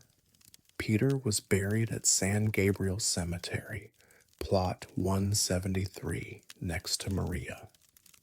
I attended the funeral, small service, few people. The cousin mentioned that Peter never remarried after Maria died, never took off his wedding ring, until one day it just disappeared. He'd been heartbroken over losing it. I didn't tell her I knew where it had been. I didn't tell her that Maria had returned it. The case closed as natural causes. Heart failure, manner of death undetermined. But sometimes, late at night, when I'm reviewing intake photos, I think about that woman in the black dress. I think about how she entered a locked building with no access code. I think about how she knew exactly where to find him. And I wonder how many others have visitors we never see.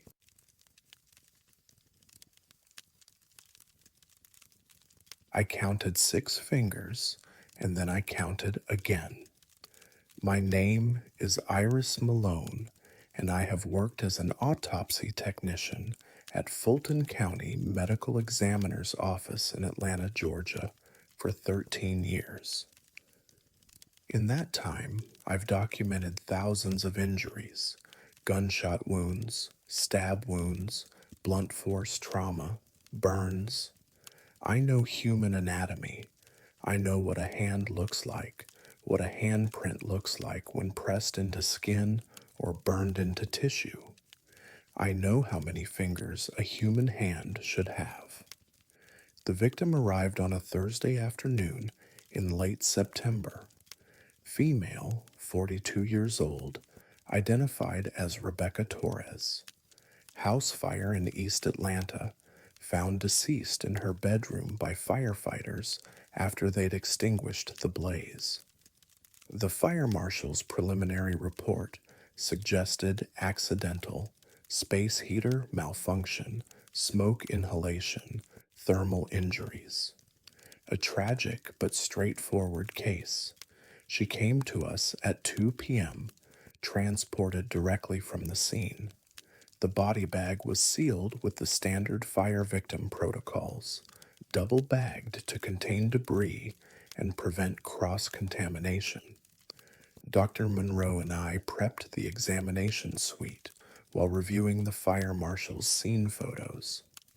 The bedroom had been gutted, bed frame melted, walls blackened, ceiling partially collapsed. Rebecca had been found on the floor near the window, presumably trying to escape when she succumbed to smoke inhalation. When we unzipped the body bag, the smell hit first. Smoke, melted synthetic materials, burned hair and tissue. I'd processed 11 fire victims in my career. The smell was always the worst part. Rebecca's body showed extensive thermal damage. Her clothing had mostly burned away, skin charred across 60% of her body surface, third-degree burns on her arms, legs, and torso. Her face was severely damaged, features distorted by heat and flame. Standard fire victim presentation. I began documenting her injuries systematically, photographing from every angle, measuring burn depth and distribution. Dr. Monroe called out observations while I recorded them. At 2:45 p.m., I noticed the handprint. It was on her left shoulder, just below the collarbone. A perfect handprint, pale against the surrounding burned tissue. The skin there was completely undamaged. No charring, no blistering, no thermal injury at all. Smooth, intact, almost cool to the touch, like someone had placed their hand on her shoulder and protected that exact spot from the fire. Dr. Monroe, look at this. He leaned over to examine it. Interesting. Protected area, possibly where she was wearing jewelry or a strap of some kind. The shape's too precise, and there's no jewelry residue, no burn pattern from metal or fabric. I photographed it from multiple angles, adjusting the lighting to capture the contrast between the undamaged handprint and the severely burned surrounding tissue. The detail was remarkable. I could see individual finger impressions, the curve of the palm, even what looked like the lines of the fingerprints. Get measurements, Dr. Monroe said. We'll need to document this for the fire marshal. I used calipers to measure the handprint. Palm width, 3.2 inches. Length from base of palm to tip of longest finger, 7.1 inches, standard adult hand size, maybe slightly larger than average. Then I counted the fingers, 1, 2, 3, 4, 5, and 6. I stopped, recounted, started from the thumb, worked my way across, 6 distinct finger impressions in the undamaged skin. Dr. Monroe, what is it? This handprint has 6 fingers. He looked at me like I'd made a mistake, then examined the handprint himself. I watched his expression change as he counted. Once, twice, 3 times. That's not possible, he said quietly. But we could both see it. 6 parallel finger impressions, evenly spaced, each with visible fingerprint ridge patterns. Not a smudge, not an overlap, not a double impression from movement. 6 separate, distinct fingers. I photographed it again, this time with a measurement scale in frame. Uploaded the images to the computer and zoomed in.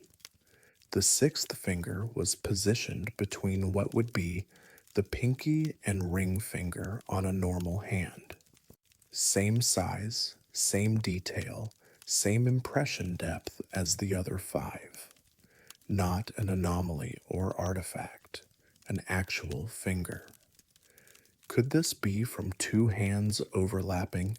I suggested. Dr. Monroe shook his head. Look at the palm impression.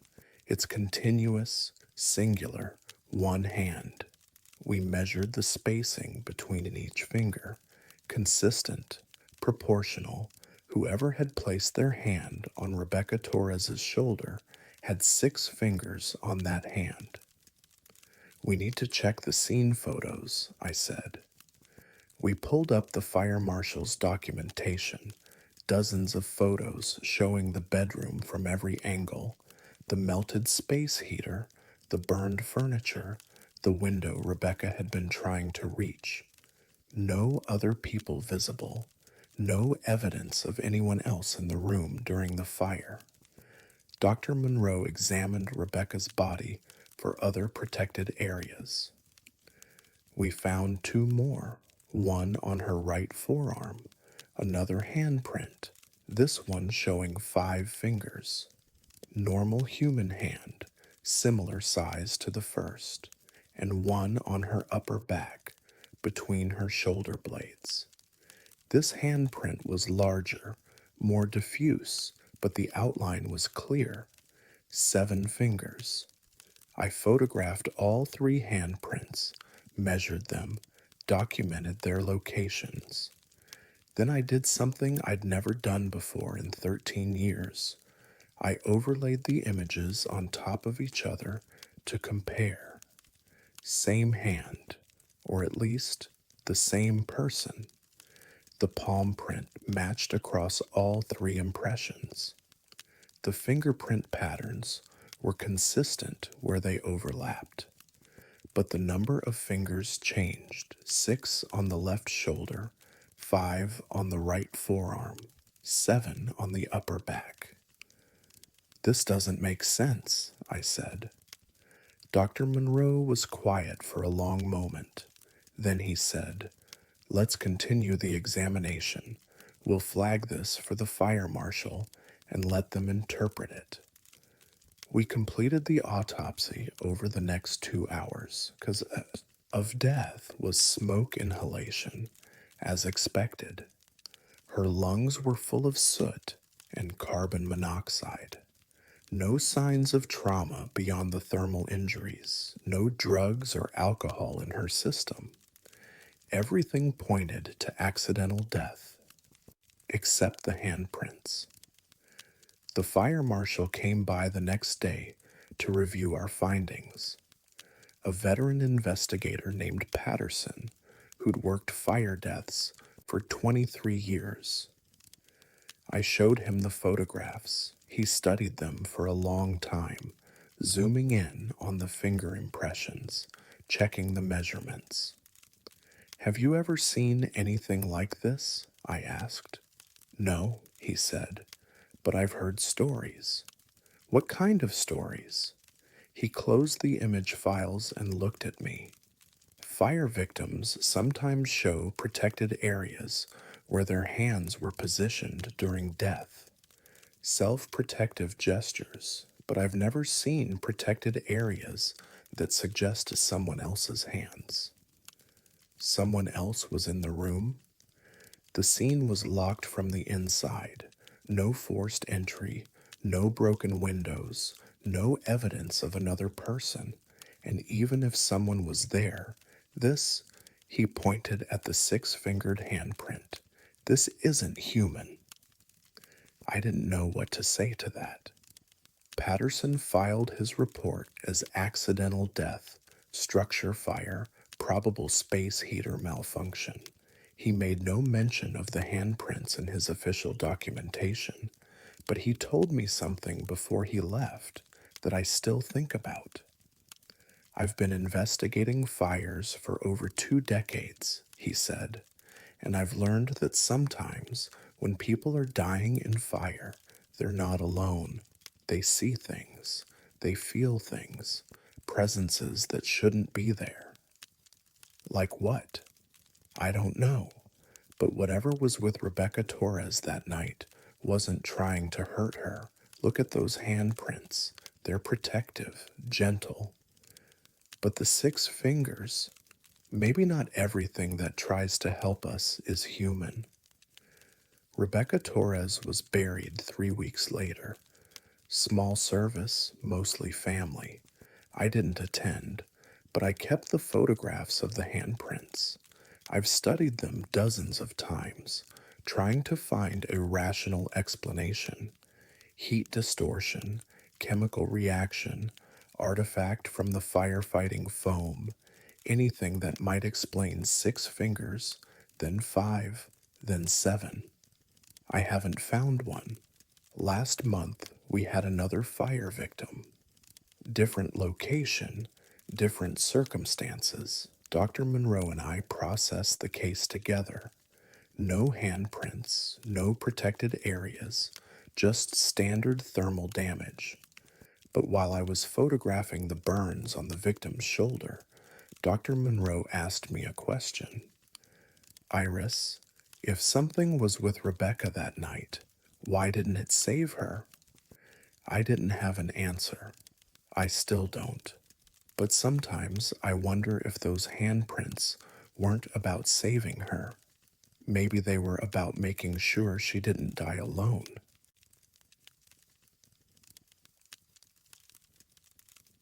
The first body disappeared from cold storage, and no one logged it out. My name is Simon Cross, and I have worked as a forensic pathologist at Wayne County Medical Examiner's Office in Detroit, Michigan for 22 years. In that time, I've maintained meticulous records, followed strict chain of custody protocols, and never, not once, lost track of a body under my supervision.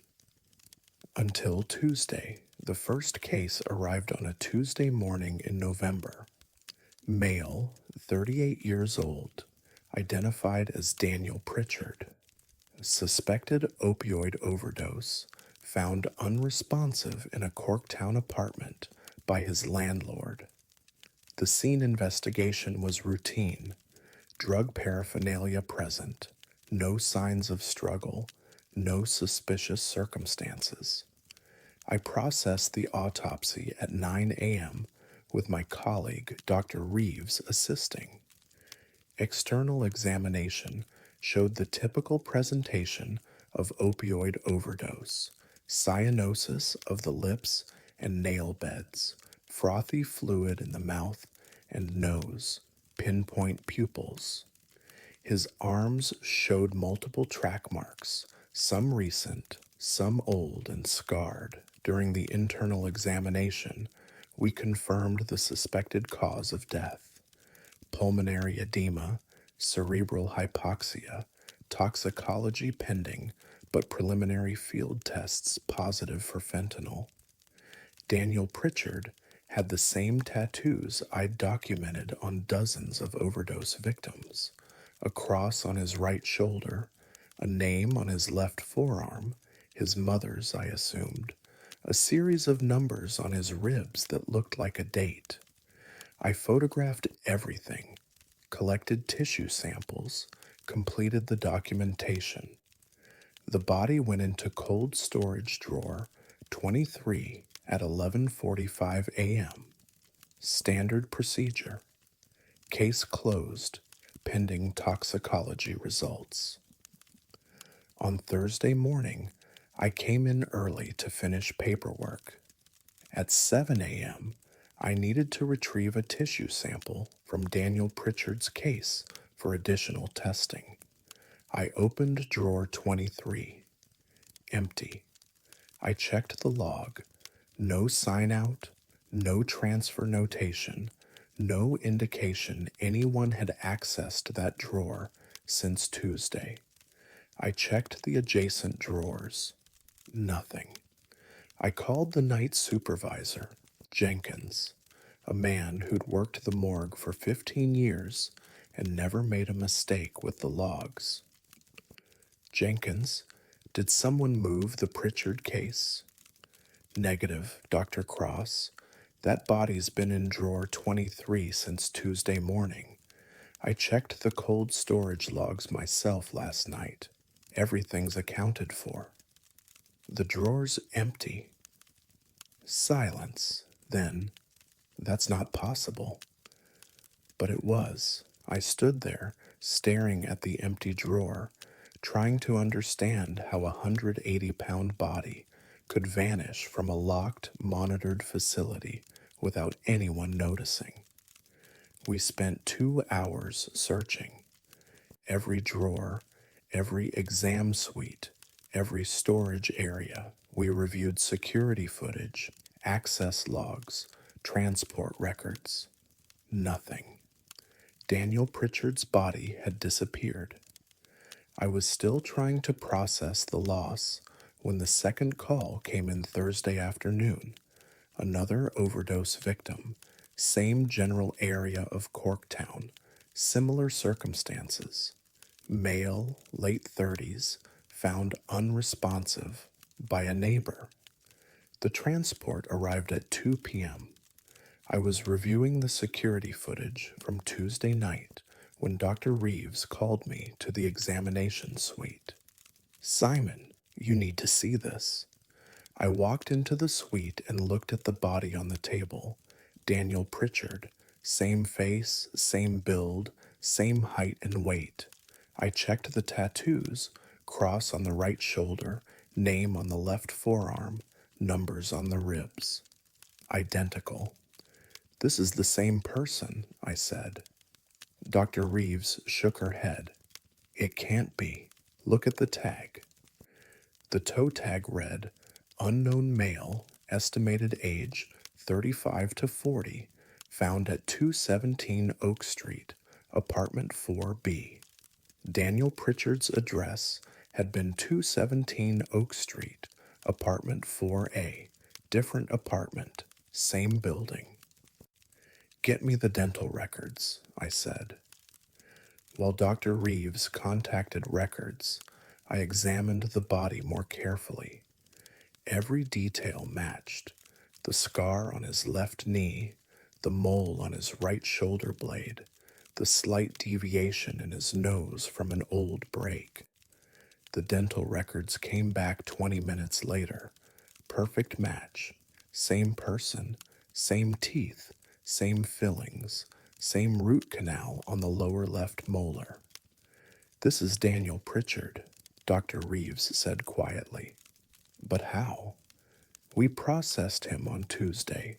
He's been missing from cold storage since this morning, I finished. We stood there in silence, both of us trying to rationalize what we were seeing. I made the only decision that made sense. We process him again. The second autopsy was identical to the first. Same overdose presentation, same pulmonary edema, same track marks, same preliminary toxicology results.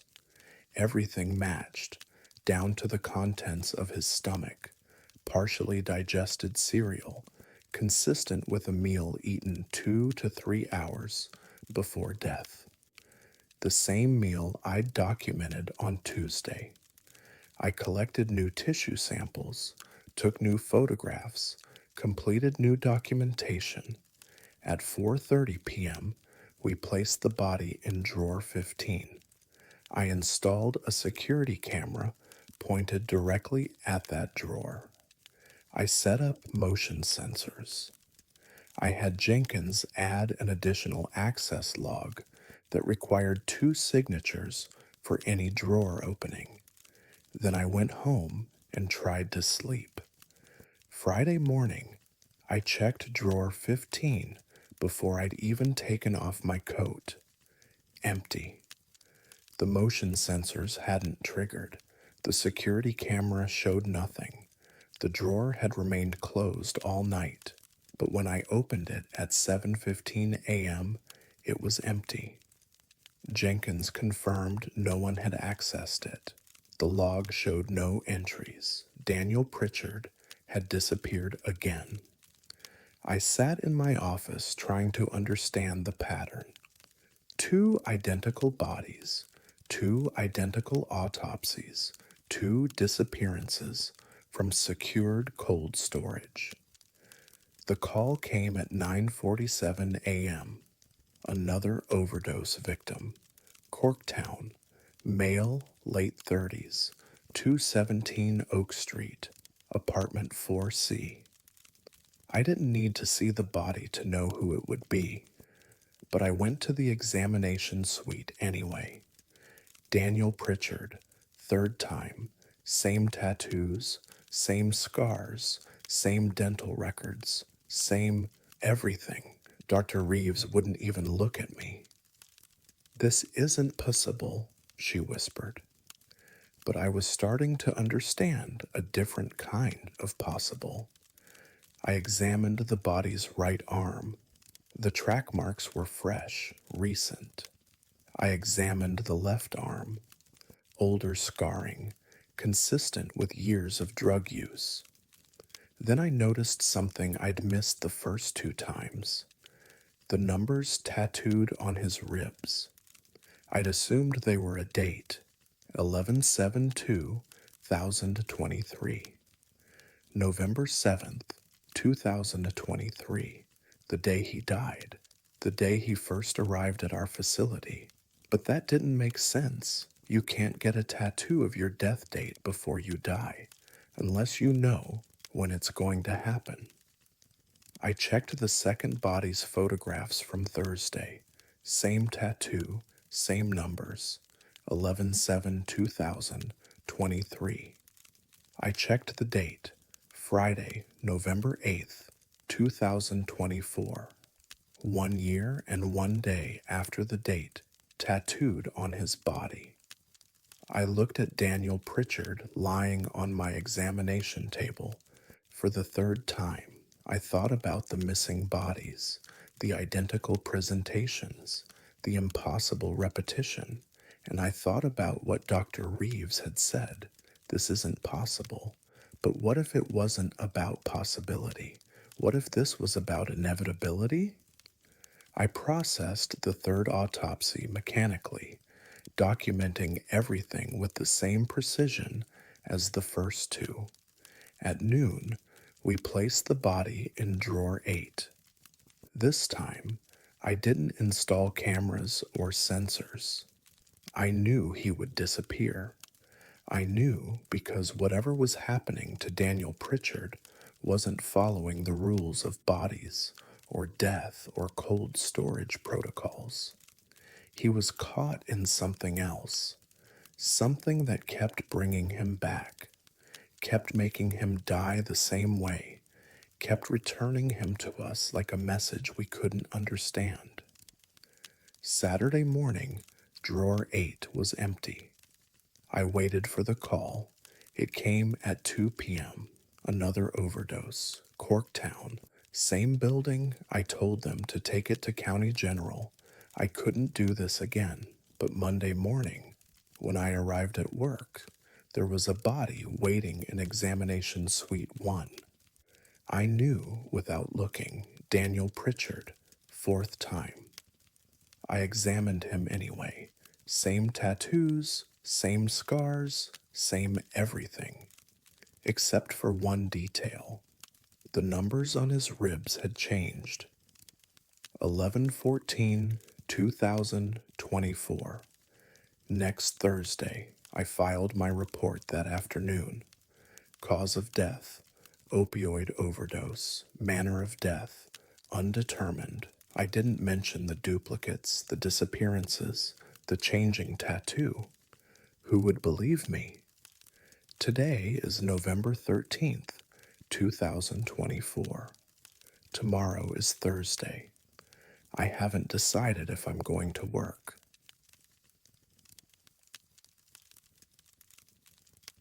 She lived alone on the ground floor, but the notes in her hands said she didn't fall.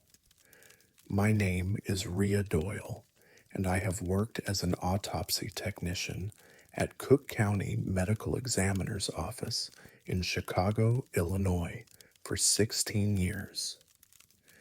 In that time, I've processed hundreds of stroke victims, sudden collapses, silent killers, deaths that happen without warning or witnesses. I know what a stroke death looks like. I know the presentation, the progression, the physical signs. This case followed all the rules except one. The victim arrived on a Wednesday morning in March. Female, 67 years old, identified as Eleanor Whitmore, found deceased in her kitchen by her daughter who'd come by for their weekly lunch. Preliminary assessment suggested stroke, sudden collapse, no signs of trauma, medical history of hypertension, a straightforward natural death. She came to us at 10 a.m., transported directly from the scene. The police report noted she'd been found on the kitchen floor near the table, collapsed in a position consistent with sudden loss of consciousness. No forced entry, no disturbance, no indication of foul play. I prepped the examination suite while Dr. Chen reviewed the scene photos. Eleanor's apartment looked peaceful, clean kitchen, coffee mug on the counter, morning newspaper folded on the table. A life interrupted mid-routine when I began the external examination. I noticed her hands immediately. Both fists were clenched tight. Not unusual, cadaveric spasm sometimes locks the hands in whatever position they held at the moment of death. People grasp at their chests during heart attacks, clutch blankets during seizures, reach for phones during strokes. But the tension in Eleanor's hands seemed different, more deliberate, more purposeful. Rigors pretty advanced in the hands, I noted. Dr. Chen nodded, consistent with the estimated time of death, 12 to 14 hours. I photographed her hands from multiple angles, documenting the position and rigidity. Standard procedure before attempting to release the rigor. At 10:30 a.m., I began the process of carefully opening her right hand. It took gentle, steady pressure. Rigor mortis is strong, but it can be worked through if you're patient. I eased her fingers open slowly, one at a time. There was paper inside. A small piece folded once, pressed into her palm. I extracted it carefully with forceps and unfolded it on the examination tray. The handwriting was shaky, rushed, written in blue ink. Tell them I didn't fall. I stared at it for a moment, then checked her left hand. The fist was clenched with the same intensity. I worked that hand open with the same careful pressure.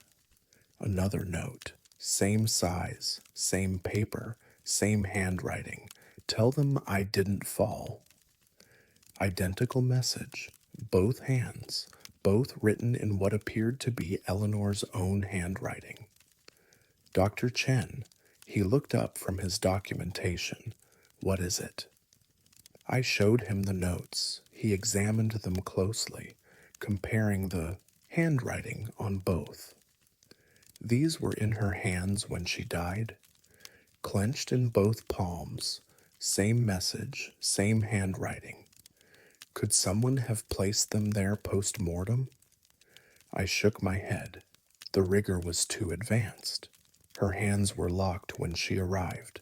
No one could have opened them to place these without breaking fingers. Dr. Chen was quiet for a moment. Then he said, "So she wrote these herself, before she died." That's what it looks like.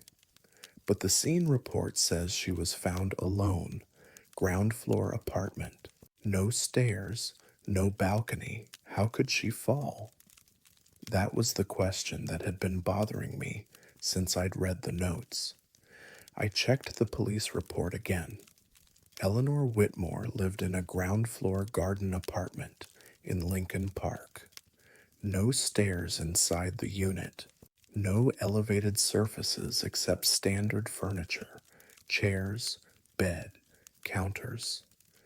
The daughter's statement said Eleanor had been on the kitchen floor when she found her lying on her back near the small breakfast table, not fallen from anywhere, just collapsed. So what did the notes mean?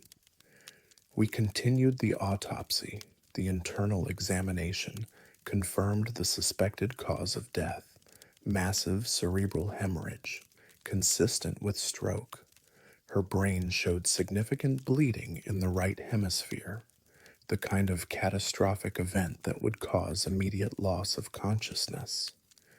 But strokes don't give you time to write notes. They happen fast. One moment you're standing, the next you're on the floor. No warning, no opportunity to grab paper and pen, no chance to write the same message twice and clutch both notes in your hands before you collapse. Dr. Chen, this doesn't make sense, I said. A stroke this severe would have incapacitated her instantly. She wouldn't have had time to write anything.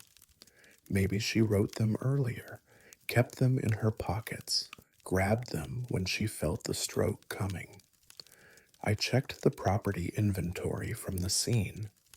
Eleanor had been wearing a cardigan sweater over a cotton dress. No pockets, no pen found near her body, no notepad, no paper scraps, just the two identical notes, one in each hand. I photographed them extensively, documented their position and condition, sealed them in evidence bags. Then I did something where I probably shouldn't have. I called Eleanor's daughter. Her name was Jennifer. She'd found her mother's body, called 911, waited with the police while they processed the scene. "Ms. Whitmore, this is Rhea Doyle from the medical examiner's office. I have a question about your mother's apartment. Of course, anything that helps. Did your mother have any history of falls? Any concerns about balance or mobility? No. Mom was very steady on her feet. She walked 2 miles every morning, did yoga twice a week. Why? I hesitated. We found notes in her hands. They said, "Tell them I didn't fall." Silence on the line. Then, "That's impossible." The notes were definitely there. In her handwriting, we believe. No, I mean, Mom couldn't have written those. She didn't fall. There's nothing to fall from in that apartment. It's all single level. I know, that's why I'm calling. Did she ever mention falling? Any incidents we should know about? Never. Mom was terrified of falling, actually. After her sister died from a fall down basement stairs 10 years ago, Mom became obsessed with fall prevention. She removed all her throw rugs, installed grab bars everywhere, wouldn't even use a step stool. So she had no reason to think she was going to fall. None. I thanked her and ended the call. Then I pulled up the scene photos again, studying them more carefully.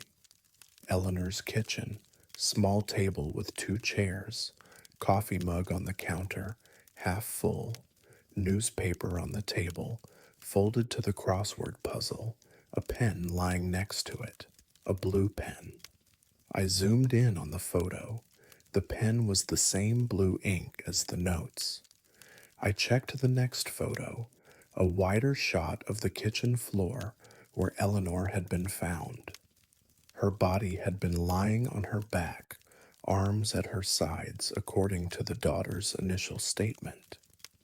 But the rigor in her hands suggested they'd been clenched when she died, clutching the notes, which meant someone had unclenched them at the scene, positioned her arms at her sides, made it look like a simple collapse. I called the responding officer, Detective Brooks, a veteran investigator I'd worked with on several cases. Brooks, the Whitmore case. Who found the body?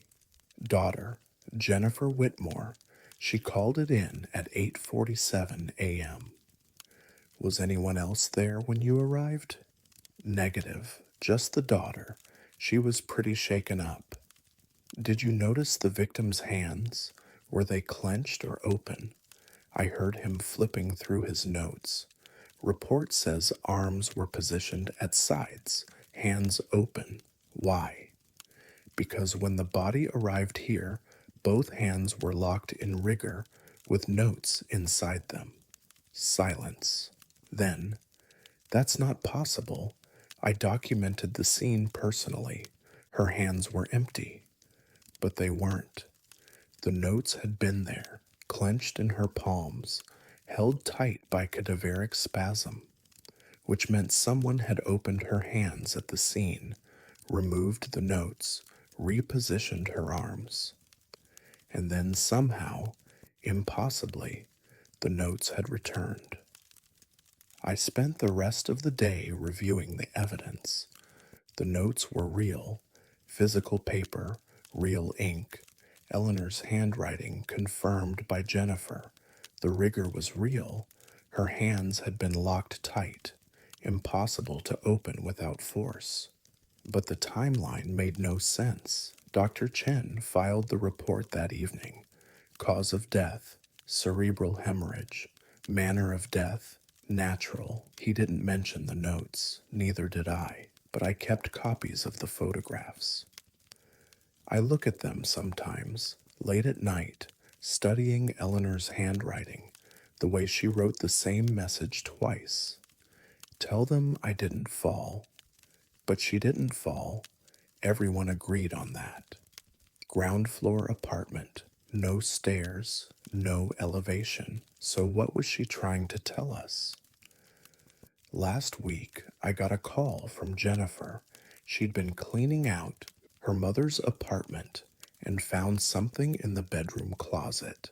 A stepladder, small, two-step, the kind you use to reach high shelves. She said it was strange because her mother never used stepladders, not after her sister's death, but there were fresh scuff marks on the top step, and directly above where the ladder had been stored, there was an attic access panel. Jennifer said she didn't know her mother's apartment had an attic. She asked if I thought she should check it. I told her no. Some messages aren't meant to be understood, they're meant to be warnings.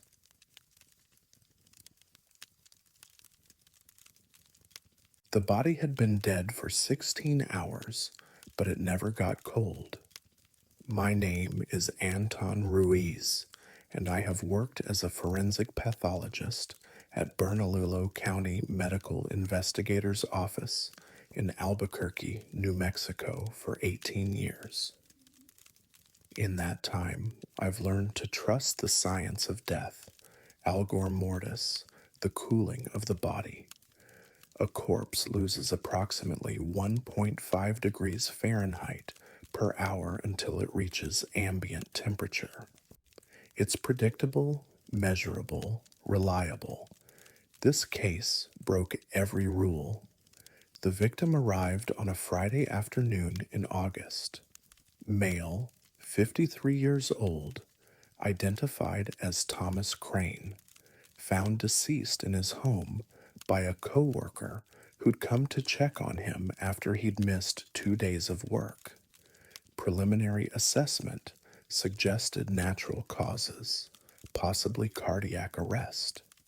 He came to us at 2 p.m., transported from his East Side residence. The scene investigation was unremarkable. No signs of struggle, no indication of foul play, doors locked from the inside. Thomas had been alone when he died. I reviewed the transport documentation while my technician, Maria, prepped the examination suite. Time of death was estimated at approximately 10 p.m. the previous evening, based on witness statements and the last confirmed contact with the deceased 16 hours before arrival at our facility. At 2:30 p.m., I began the external examination. The first thing I noticed was his skin temperature. I'd been doing this long enough that I could estimate a body's temperature by touch before even using a thermometer. Cold bodies feel distinctly different from living tissue, a deep, penetrating chill that tells you immediately that circulation has stopped. Thomas Crane's skin felt warm, not room temperature warm, body temperature warm, like he'd just fallen asleep. I checked his neck, his chest, his abdomen, all warm, evenly distributed warmth, as if his heart was still pumping blood, still generating heat. Maria, get me the thermometer. She handed me the digital rectal thermometer we used for all core temperature readings. I inserted it carefully and waited for the display to stabilize. 98.6 degrees Fahrenheit, normal body temperature, living body temperature. That can't be right, Maria said, looking over my shoulder. I checked the thermometer, recalibrated it, tried again, 98.6 degrees. Check ambient room temperature, I said. Maria checked the wall-mounted gauge, 68 degrees, same as always. I examined Thomas more closely. His skin showed early signs of lividity, the purple-red discoloration where blood had pooled after circulation stopped. His eyes had the characteristic clouding of corneal drying. His jaw showed moderate rigor mortis.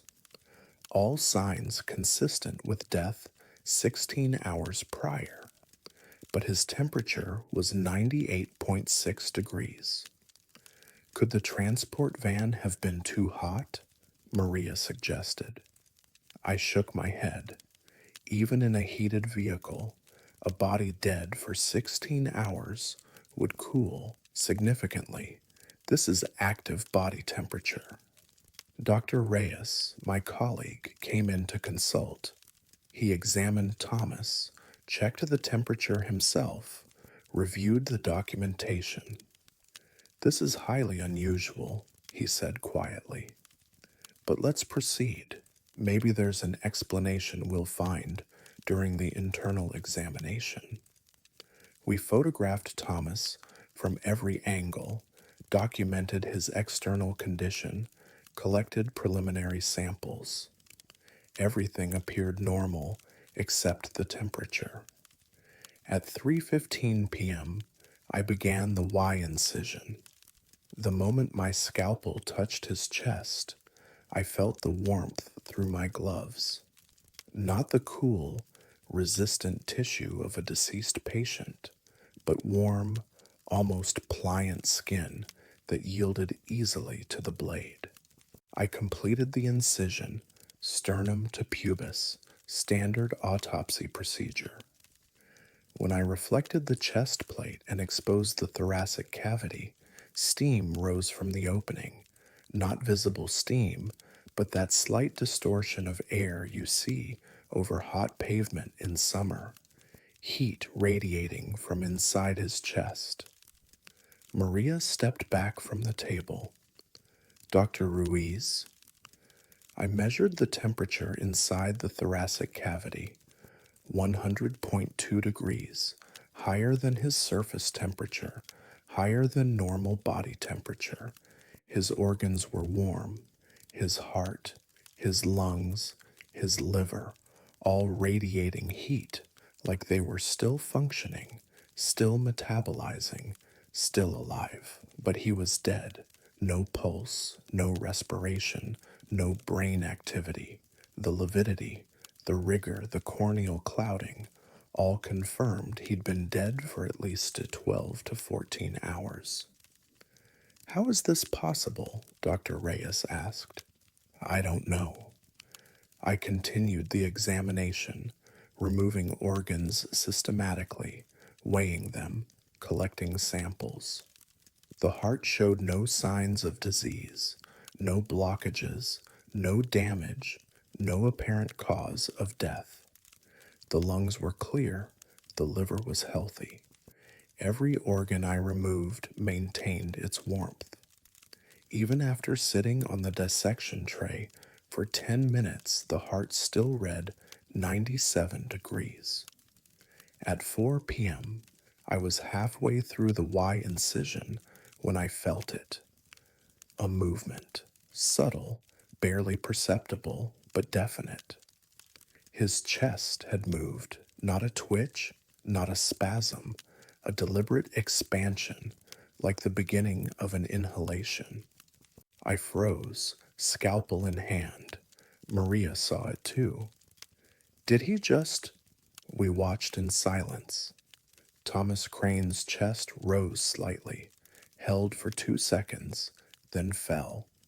A complete respiratory cycle. One breath. That's not possible, Dr. Reyes said. The thoracic cavity is open. There's no diaphragm pressure, no way to generate breath. But we'd all seen it. I placed my hand on his chest, feeling for movement, for any sign of life. The skin was warm, almost hot now, and beneath my palm, I felt a rhythm. Slow, steady, unmistakable, a heartbeat. Maria, get the stethoscope. She handed it to me with shaking hands. I placed it against his chest, just below the open incision where his heart lay partially exposed. Lub-dub, lub-dub, lub-dub. Clear, strong, regular. 60 beats per minute. A healthy, living heartbeat from a man who'd been dead for 16 hours. from a man whose chest I'd just opened, from a man whose heart I was currently looking at, still, unmoving, clearly not beating despite what I was hearing through the stethoscope. "We need to stop," Dr. Reyes said. "What?" "We need to stop the autopsy. Now." I looked at him. His face was pale, his hands clenched at his sides. "Anton, his heart is beating. His temperature is rising.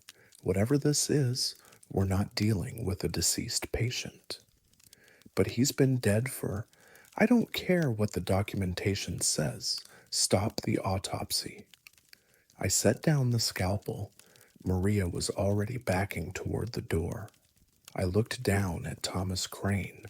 His chest was open, his organs exposed, his heart visible and still, but I could feel the warmth radiating from him.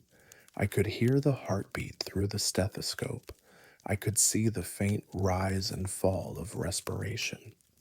At 4:23 p.m., I made the decision I've questioned every day since. I closed the incision. I used standard autopsy sutures, working quickly, sealing the Y incision from pubis to sternum. My hands moved on autopilot while my brain tried to process what I was doing. You don't close an autopsy. You complete it. You document it.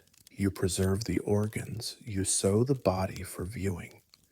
You don't close an incomplete autopsy because the dead patient started breathing. But that's what I did. When I finished the suturing at 4:55 p.m., I checked his core temperature one final time. 101 degrees, still rising. We moved him to a cold storage drawer at 5 p.m. Standard protocol, I told myself. Just following procedure. But I didn't file the autopsy report. I couldn't. What would I say? Cause of death: undetermined. Examination incomplete due to spontaneous resurrection. I went home that night without finishing the paperwork. Saturday morning, I came in early. I needed to complete the autopsy, file the report, close the case properly. I'd convinced myself that what we'd witnessed on Friday was some kind of mass hallucination, stress-induced delusion, equipment malfunction. I opened the cold storage drawer at 7 a.m. Thomas Crane was gone. Not missing. Gone. The drawer was empty.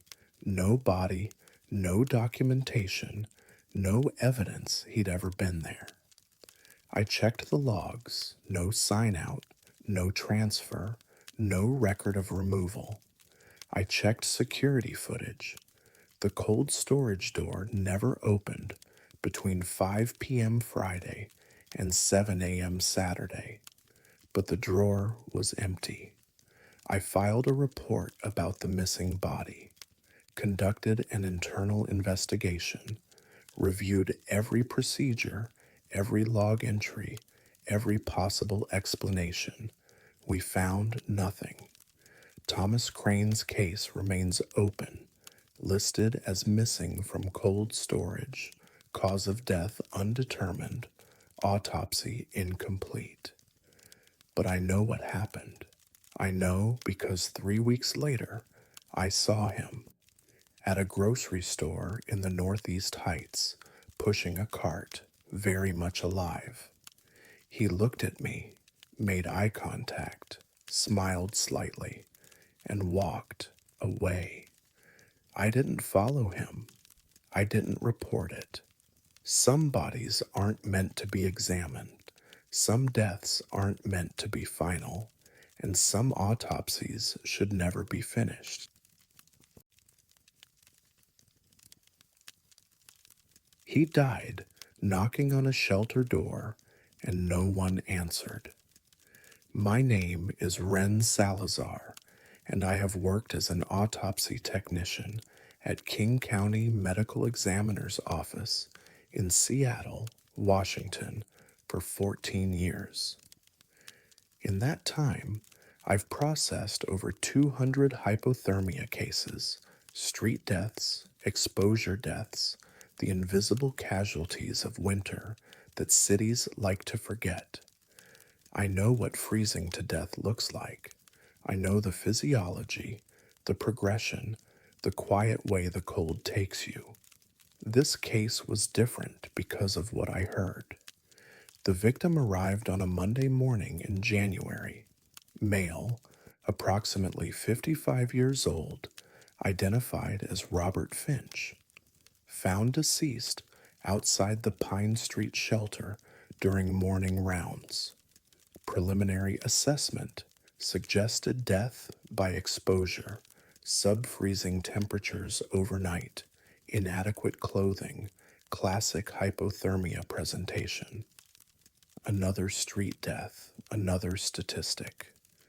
He came to us at 9 a.m., transported directly from the scene.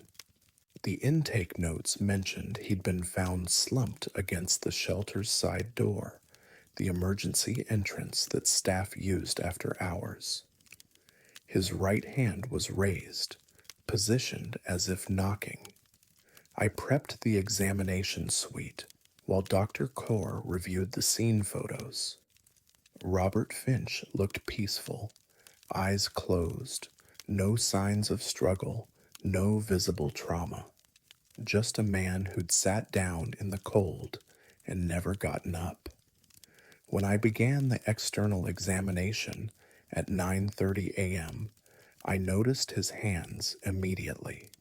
The right hand was frozen in a particular position, knuckles slightly bent, fingers curved, positioned exactly as if he'd been knocking on a door. Not a random posture, not the typical claw hand of severe hypothermia, a deliberate, preserved gesture. His left hand was tucked under his jacket, seeking warmth, but the right hand had stayed out in the cold, knocking. I documented the position carefully, photographed it from multiple angles. There was bruising on his knuckles, fresh, consistent with repeated impact against a hard surface.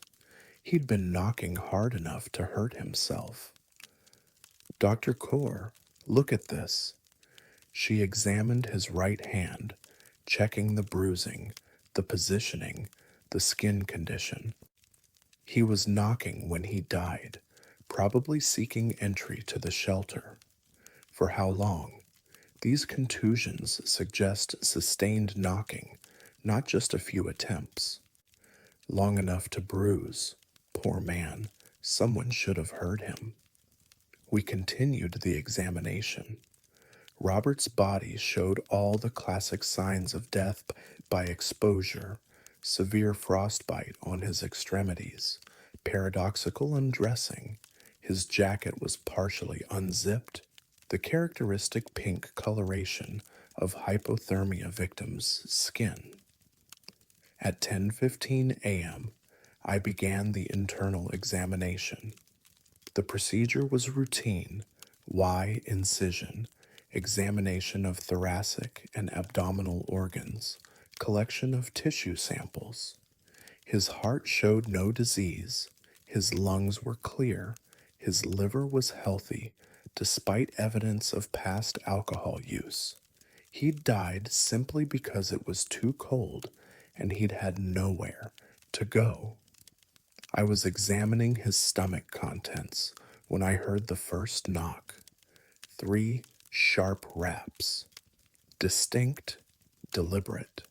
I looked up from the examination table. Did you hear that? I asked Dr. Kaur. She was at the computer typing notes. Hear what? Knocking. 3 knocks. Probably someone at the door down the hall. But we were in the basement. The examination suites were in a restricted area. No foot traffic, no public access. I returned to my work, removing tissue samples, weighing organs, documenting findings. The knock came again. 3 raps. Same rhythm, same intensity as before. Clearer this time, and it was coming from inside the chest cavity. I stepped back from the table. Dr. Kaur looked up. Ren, what's wrong? The knocking. It's coming from the body. She walked over, stood beside me, both of us staring at Robert Finch's exposed thoracic cavity. We waited in silence. 3 knocks, soft but unmistakable, coming from somewhere inside his chest. Dr. Kaur reached for a probe, gently examining the cavity. Could be trapped air releasing, changes in pressure, tissue settling, but the sound wasn't random gas expulsion or tissue movement. It was rhythmic, purposeful, 3 distinct knocks, evenly spaced, like someone rapping on a door. Knock, knock, knock. I'd processed over 1,000 autopsies. I'd heard bodies make strange sounds, gas escaping, joints popping, tissue tearing. This was different. This sounded deliberate. Let me check the heart, I said. I examined his heart carefully, looking for any structural abnormality that might cause unusual sounds. The chambers were normal, the valves intact, the muscle tissue healthy. But as I held the heart in my gloved hands, I felt it. 3 pulses, not contractions. The heart was long dead, no electrical activity, no muscle tone, but 3 distinct vibrations, like something inside the heart was knocking to get out. Knock, knock, knock. Dr. Kors had saw my expression. What is it? The heart. It's... I didn't know how to finish that sentence. I set the heart on the dissection tray, and we both watched it. For 30 seconds, nothing. Just a dead organ, cold and still. Then 3 knocks, clear and distinct, vibrating through the tissue. This isn't possible, Dr. Kaur whispered. I picked up the heart again, examining it more closely. The knocking seemed to come from inside the left ventricle, the main pumping chamber. Using a scalpel, I made a careful incision into the ventricular wall. Nothing. No foreign object, no abnormality, no explanation for the sound. But as I opened the chamber, the knocking stopped. Complete silence. No more sounds from the chest cavity. No more vibrations in the heart. Just the quiet hum of the ventilation system and our own breathing. Maybe we were both hearing things, Dr. Kaur said. Stress, fatigue, the sad circumstances of the case. I wanted to believe her. I wanted to accept that we'd experienced some kind of shared auditory hallucination. But then I remembered the position of Robert Finch's right hand. The bruised knuckles, the gesture frozen in death, knocking, seeking entry, asking for help. I completed the autopsy in silence, documenting everything with meticulous precision. The final report listed cause of death as hypothermia, manner of death as accident. I made no mention of the knocking sounds. What would I say? That a dead man's heart knocked from the inside, that his frozen body replayed the last desperate gesture of his life? The case closed the following week. Robert Finch was cremated in a county service, no family present, no mourners to speak his name. But I couldn't stop thinking about the knocking. I contacted the Pine Street shelter, spoke to the director about their procedures. She told me they keep the emergency entrance locked after hours, staff only, security protocol. If someone needs shelter after closing, they're supposed to go to the main entrance around the block. Did anyone report hearing knocking on the emergency door that night? I asked. She checked the logs. No, nothing noted. Why? Just following up. Thank you. But I knew Robert Finch had knocked. His bruised knuckles proved it. He'd knocked hard enough, long enough to damage his own hands. He'd knocked while he was dying, while the cold was shutting down his body, while hypothermia was stealing his consciousness degree by degree. He'd knocked, and no one came. 2 weeks after completing the autopsy, I had a dream. I was in the examination suite, alone, standing over an empty table. In the dream, I could hear knocking, steady, persistent, coming from everywhere and nowhere. I walked through the facility following the sound, down corridors, past empty examination suites, through the cold storage area. The knocking grew louder with each step. I stopped at drawer 47.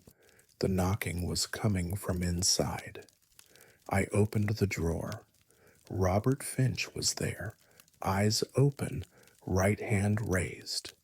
Knock, knock, knock. He was still knocking. I woke up, heart racing, the dream so vivid I could still hear the sound.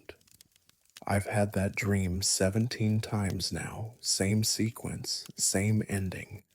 Robert Finch in drawer 47, still knocking, still seeking entry to somewhere warm.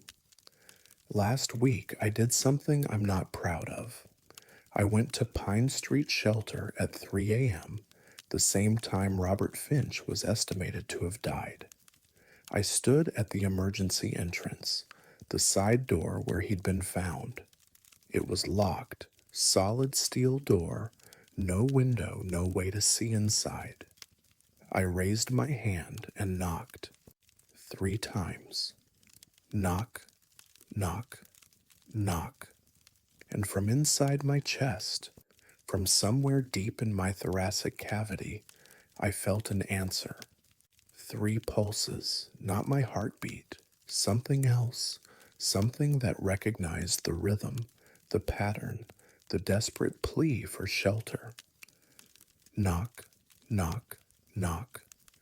I haven't gone back to the shelter, but some nights, when the building is quiet and I'm alone in the examination suite, I hear it. 3 knocks, soft but persistent, coming from inside my chest, and I wonder if Robert Finch is still looking for someone to let him in.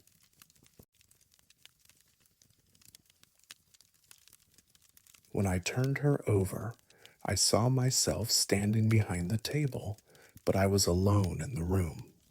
My name is Grace Lee, and I have worked as a forensic pathologist at Santa Clara County Medical Examiner Coroner's Office in San Jose, California, for 21 years.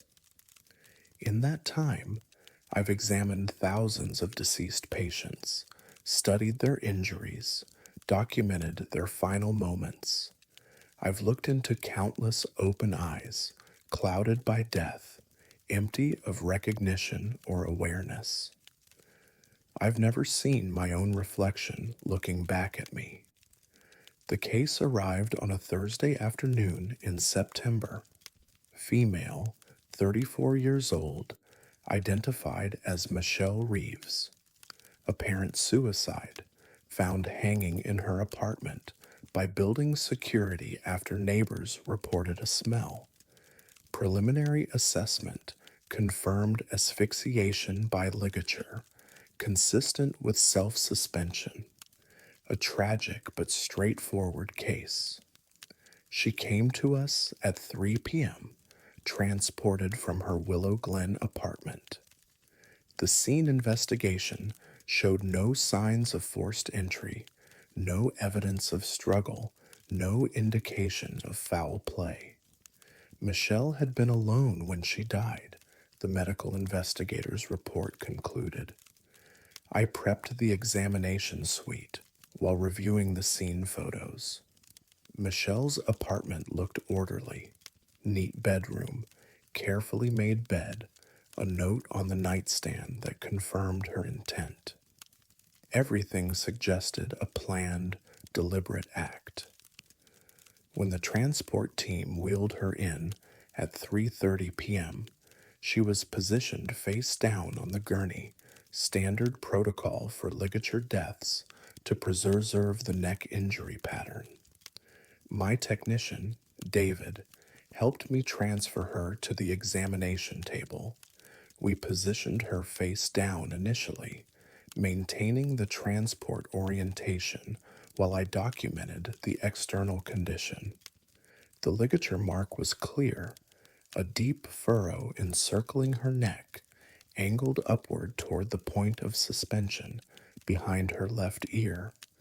Classic hanging pattern. Her hands showed no defensive wounds, no signs she'd struggled or changed her mind.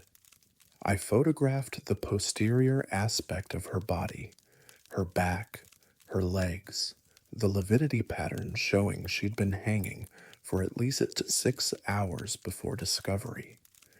Everything consistent with the scene investigation.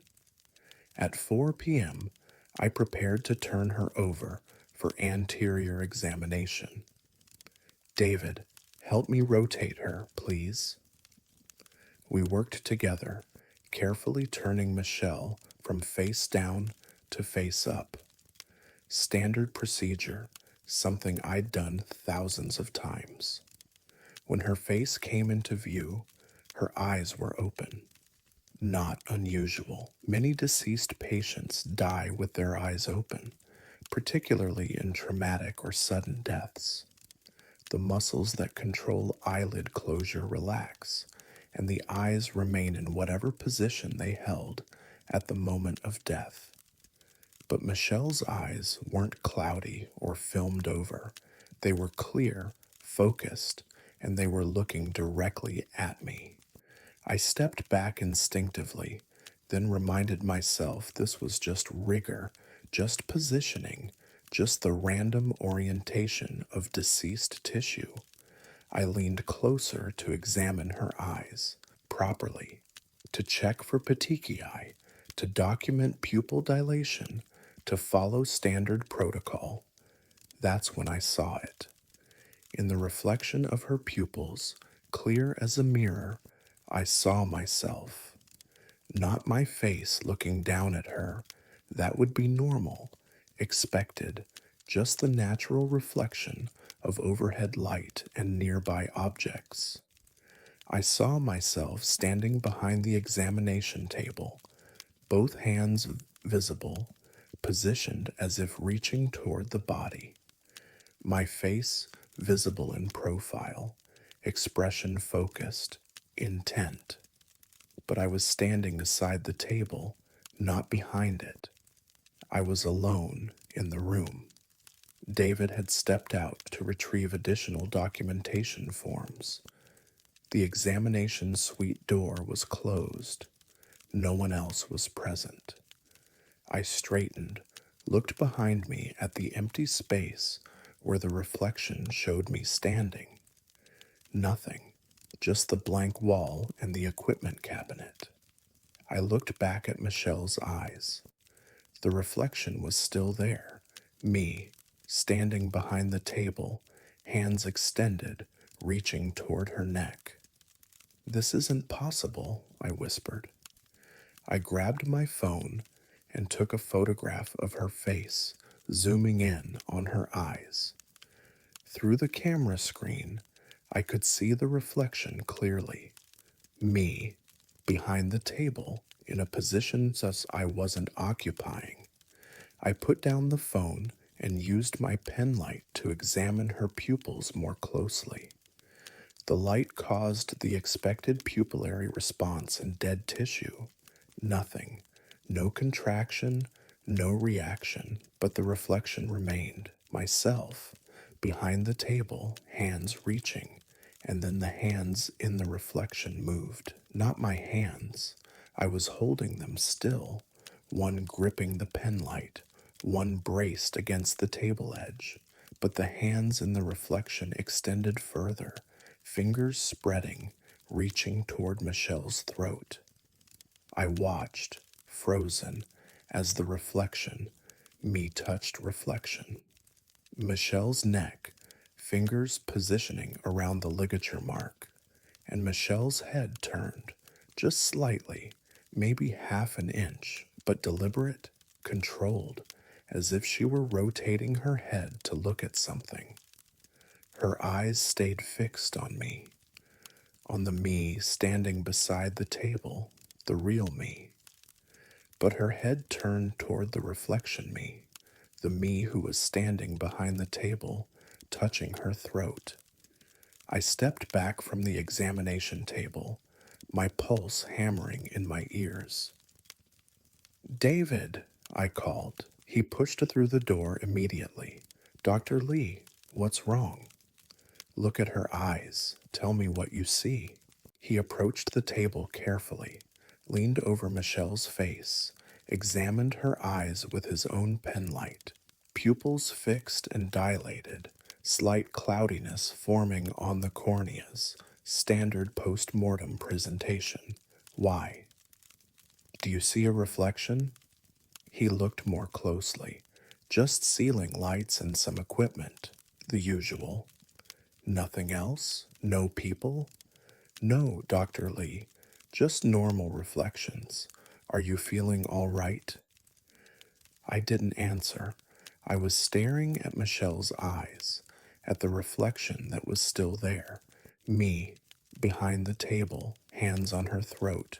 But David saw nothing. "I need you to photograph her eyes," I said. "Multiple angles, high resolution." He did, taking over a dozen photos with our documentation camera. When he showed me the results on the camera screen, the reflections showed exactly what David had described: ceiling lights, equipment, the normal environmental reflections you'd expect. No me, no figure behind the table, no hands reaching toward her throat. "These photos are fine," David said. "Should I continue with standard documentation?" I nodded, unable to speak. David proceeded with the anterior examination while I stood back, watching. He photographed her face, her neck, her torso. He documented the ligature mark, measured its depth and angle, collected trace evidence from under her fingernails, all standard procedure, but I couldn't stop staring at Michelle's eyes, at the reflection only I could see. The reflection me was still there, hands positioned around her throat, but the posture had changed. Now the hands were pressing down, applying pressure, the gesture unmistakable.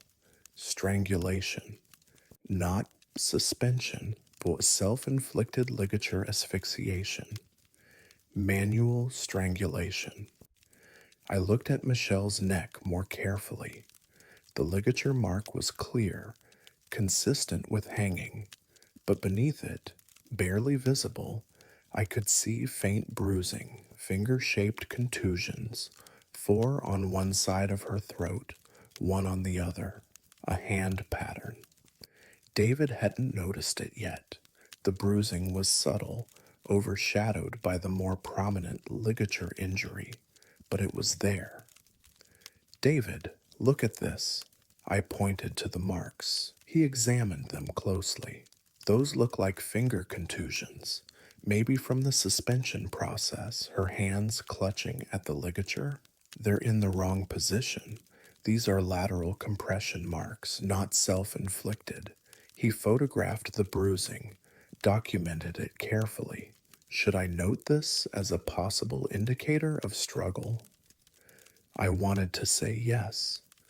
I wanted to tell him this wasn't suicide, that someone had strangled her first, staged the hanging afterward. But the scene investigation showed no forced entry, no signs of another person. The suicide note was in Michelle's handwriting, confirmed by her family, and only I could see the reflection in her eyes. Only I could see myself strangling her. We completed the autopsy at 6 p.m. Official cause of death, asphyxiation by ligature suspension. Manner of death, suicide. I noted the finger-shaped bruising in my report, but attributed it to self-inflicted struggle during suspension. The case closed 3 weeks later. Michelle Reeves was cremated, her ashes scattered by her family in accordance with her final wishes. But I kept the photographs, the ones I took with my phone, showing the reflection in her eyes. In those images, clear and undeniable, I can see myself behind the table. I can see my hands around her throat. I can see the expression on my reflection face, focused, intent, purposeful. And every time I look at those photos, Michelle's head is turned a little bit more, like she's slowly rotating to face the person who killed her, the person I can see in her eyes, the person who looks exactly like me. I haven't worked a suicide case in 4 months. I've requested reassignment to natural deaths only, because now, every time I approach an examination table, I'm afraid to look into open eyes.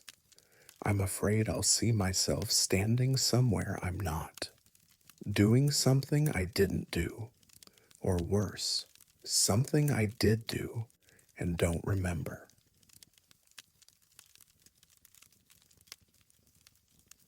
The body kept getting heavier, and I stopped weighing bodies after that. My name is Jordan Vale, and I have worked as an autopsy technician at Hennepin County Medical Examiner's Office in Minneapolis, Minnesota for 10 years.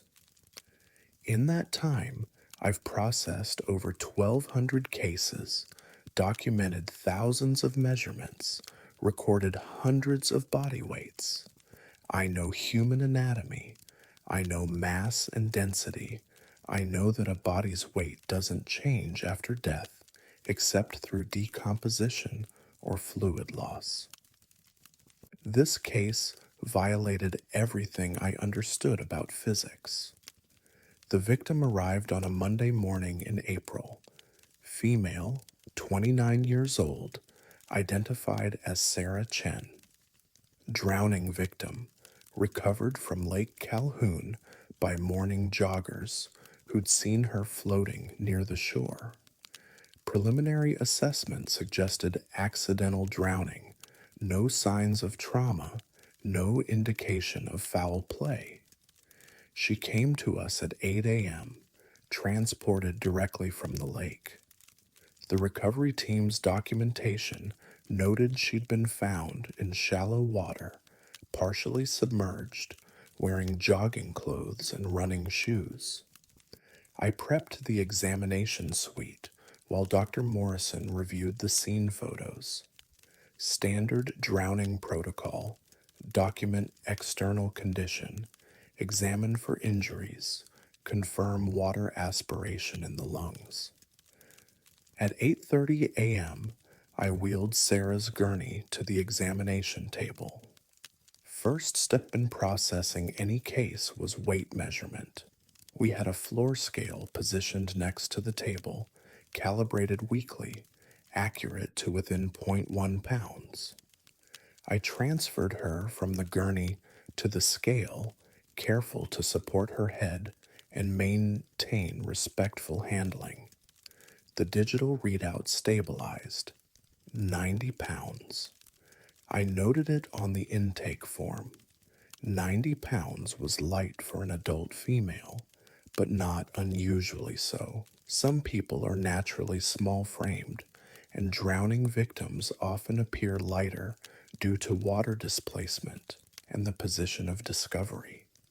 I moved her from the scale to the examination table and began the external documentation. Height, 5 feet 4 inches. Build, slender. Hair, black. Shoulder length, still damp from the lake. No visible injuries. No defensive wounds. No signs of struggle. At 9 a.m., Dr. Morrison began the autopsy. I assisted with the Y incision, the removal and weighing of organs, the collection of tissue samples. Everything proceeded normally. Sarah's lungs were filled with water, classic drowning presentation. Her stomach contained partially digested food, consistent with a light breakfast. No drugs in her system, no alcohol, no medical conditions that might have caused sudden collapse. A healthy young woman who'd gone for a morning run and somehow ended up in the lake. Tragic, but straightforward. We completed the internal examination at 11:15 a.m. Dr. Morrison documented the findings while I prepared the body for storage, closing the incision, cleaning the skin, positioning her appropriately for eventual release to the funeral home. At 11:45 a.m., I needed to move Sarah from the examination table back to the transport gurney for storage. Standard procedure. Use the floor scale as an intermediate step. Verify the weight matches the intake measurement. I transferred her to the scale carefully. The digital readout stabilized, 160 pounds.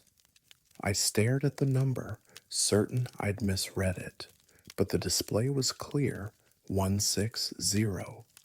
That can't be right, I said. Dr. Morrison looked up from her computer. What?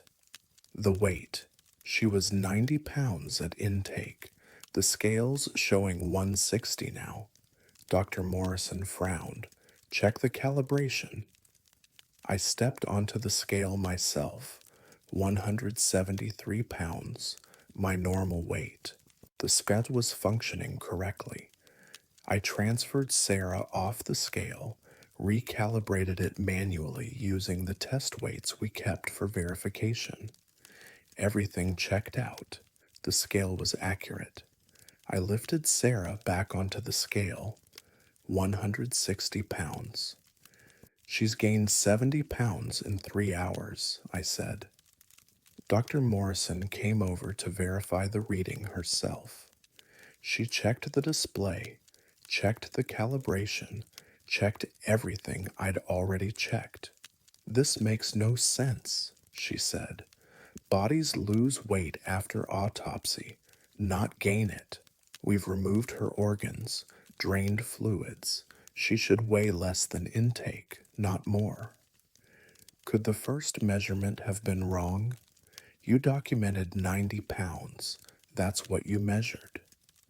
I showed her the intake form, clear notation, 90 pounds, measured at 8:30 a.m. We stood there in silence, both of us trying to find a rational explanation. Maybe the scale's load cells are failing, Dr. Morrison suggested, giving inconsistent readings. I just weighed myself. It was accurate. Try one more time. Maybe it'll stabilize. I transferred Sarah to the gurney, then back to the scale. 190 pounds. The number had increased again. In the 30 seconds it took to move her off and back onto the scale, she'd gained 30 pounds. Dr. Morrison stepped back. This isn't possible. I watched the digital readout, expecting it to fluctuate or error out, but the number stayed steady, 190. What do we do? I asked. Document it, photograph the scale readings, then get her into cold storage before. She stopped. Before what? Before Sarah's body gained more impossible weight? I photographed the scale display showing 190 pounds, documented the time, made detailed notes. Then I transferred her as quickly as I could to the transport gurney. She felt heavier, noticeably, significantly heavier than she'd felt at 8:30 a.m. when I'd first moved her from the recovery transport.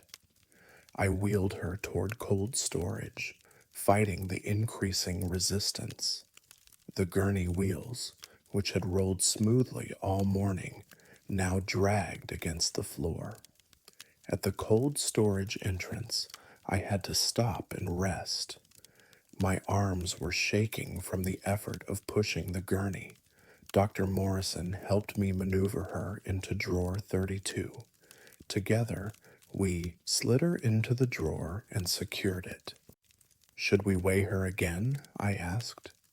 Dr. Morrison shook her head. Let's give it some time. Maybe the weight will stabilize in cold storage. But I could see the doubt in her expression. Neither of us believed the weight would stabilize. At 2 p.m., Dr. Morrison asked me to retrieve a tissue sample from Sarah's case. I needed to access drawer 32. I couldn't open it. The drawer, which had standard pull handles and smooth gliding mechanisms, wouldn't budge. I pulled harder, using both hands, putting my full body weight into it. Nothing. The drawer was locked shut, not by a mechanical lock, but by sheer weight. I called maintenance. 3 technicians came down with pry bars and hydraulic jacks. It took 45 minutes to force drawer 32 open. When we finally got it open, Sarah Chen was still there, unchanged in appearance. No decomposition, no visible difference. But I knew before they tried that we couldn't move her. One of the maintenance techs, a former powerlifter named Marcus, who could bench press 400 pounds, tried to slide her out of the drawer. He couldn't move her at all, not an inch. She's like concrete, he said. Feels like she weighs 500 pounds. We brought in the floor scale, positioned it next to the drawer. With 4 people helping, we managed to shift Sarah enough to get her onto the scale. The digital display flickered, showing numbers that climbed steadily. 400 pounds, 500 pounds, 700 pounds. At 900 pounds, the scale's maximum capacity, the display showed error and shut down. We slid her back into the drawer, all 4 of us straining, sweating, unable to understand how a 100-pound woman could weigh half a ton. Dr. Morrison called the medical director, explained the situation, requested guidance. The medical director came down personally, verified what we were reporting, examined the body, checked the equipment. He had no explanation. Sarah Chen's case was flagged as anomalous. The autopsy report listed her intake weight as 90 pounds, final weight as unable to accurately measure due to equipment limitations. The body remained in drawer 32 for 3 weeks. We couldn't move it, couldn't transport it, couldn't release it to her family. Until one morning, the drawer opened easily. Sarah Chen was gone. Not missing, gone. The drawer was empty, completely empty, as if no body had ever been there We checked the weight capacity of drawer 32. The support structure, designed to hold up to 500 pounds safely, showed stress fractures. The metal rails were bent, warped from supporting weight they were never designed to carry. Something had been in that drawer, something impossibly heavy. But when we tried to explain it to Sarah's family, to the funeral home, to anyone outside our facility, we had no words that made sense. How do you explain that a 90-pound drowning victim became too heavy to move? How do you explain weight that increases without cause, without mechanism, without reason? I transferred to a different position 6 months later. Administrative work, no direct contact with bodies. Because now, every time I approach a scale, I remember watching those numbers climb. 90 pounds, 160, 190, 900, error. And I wonder what Sarah Chen became in those 3 hours. What she was carrying that weighed more than physics allows. What she brought back with her from the lake. And whether it's still looking for somewhere to rest its weight.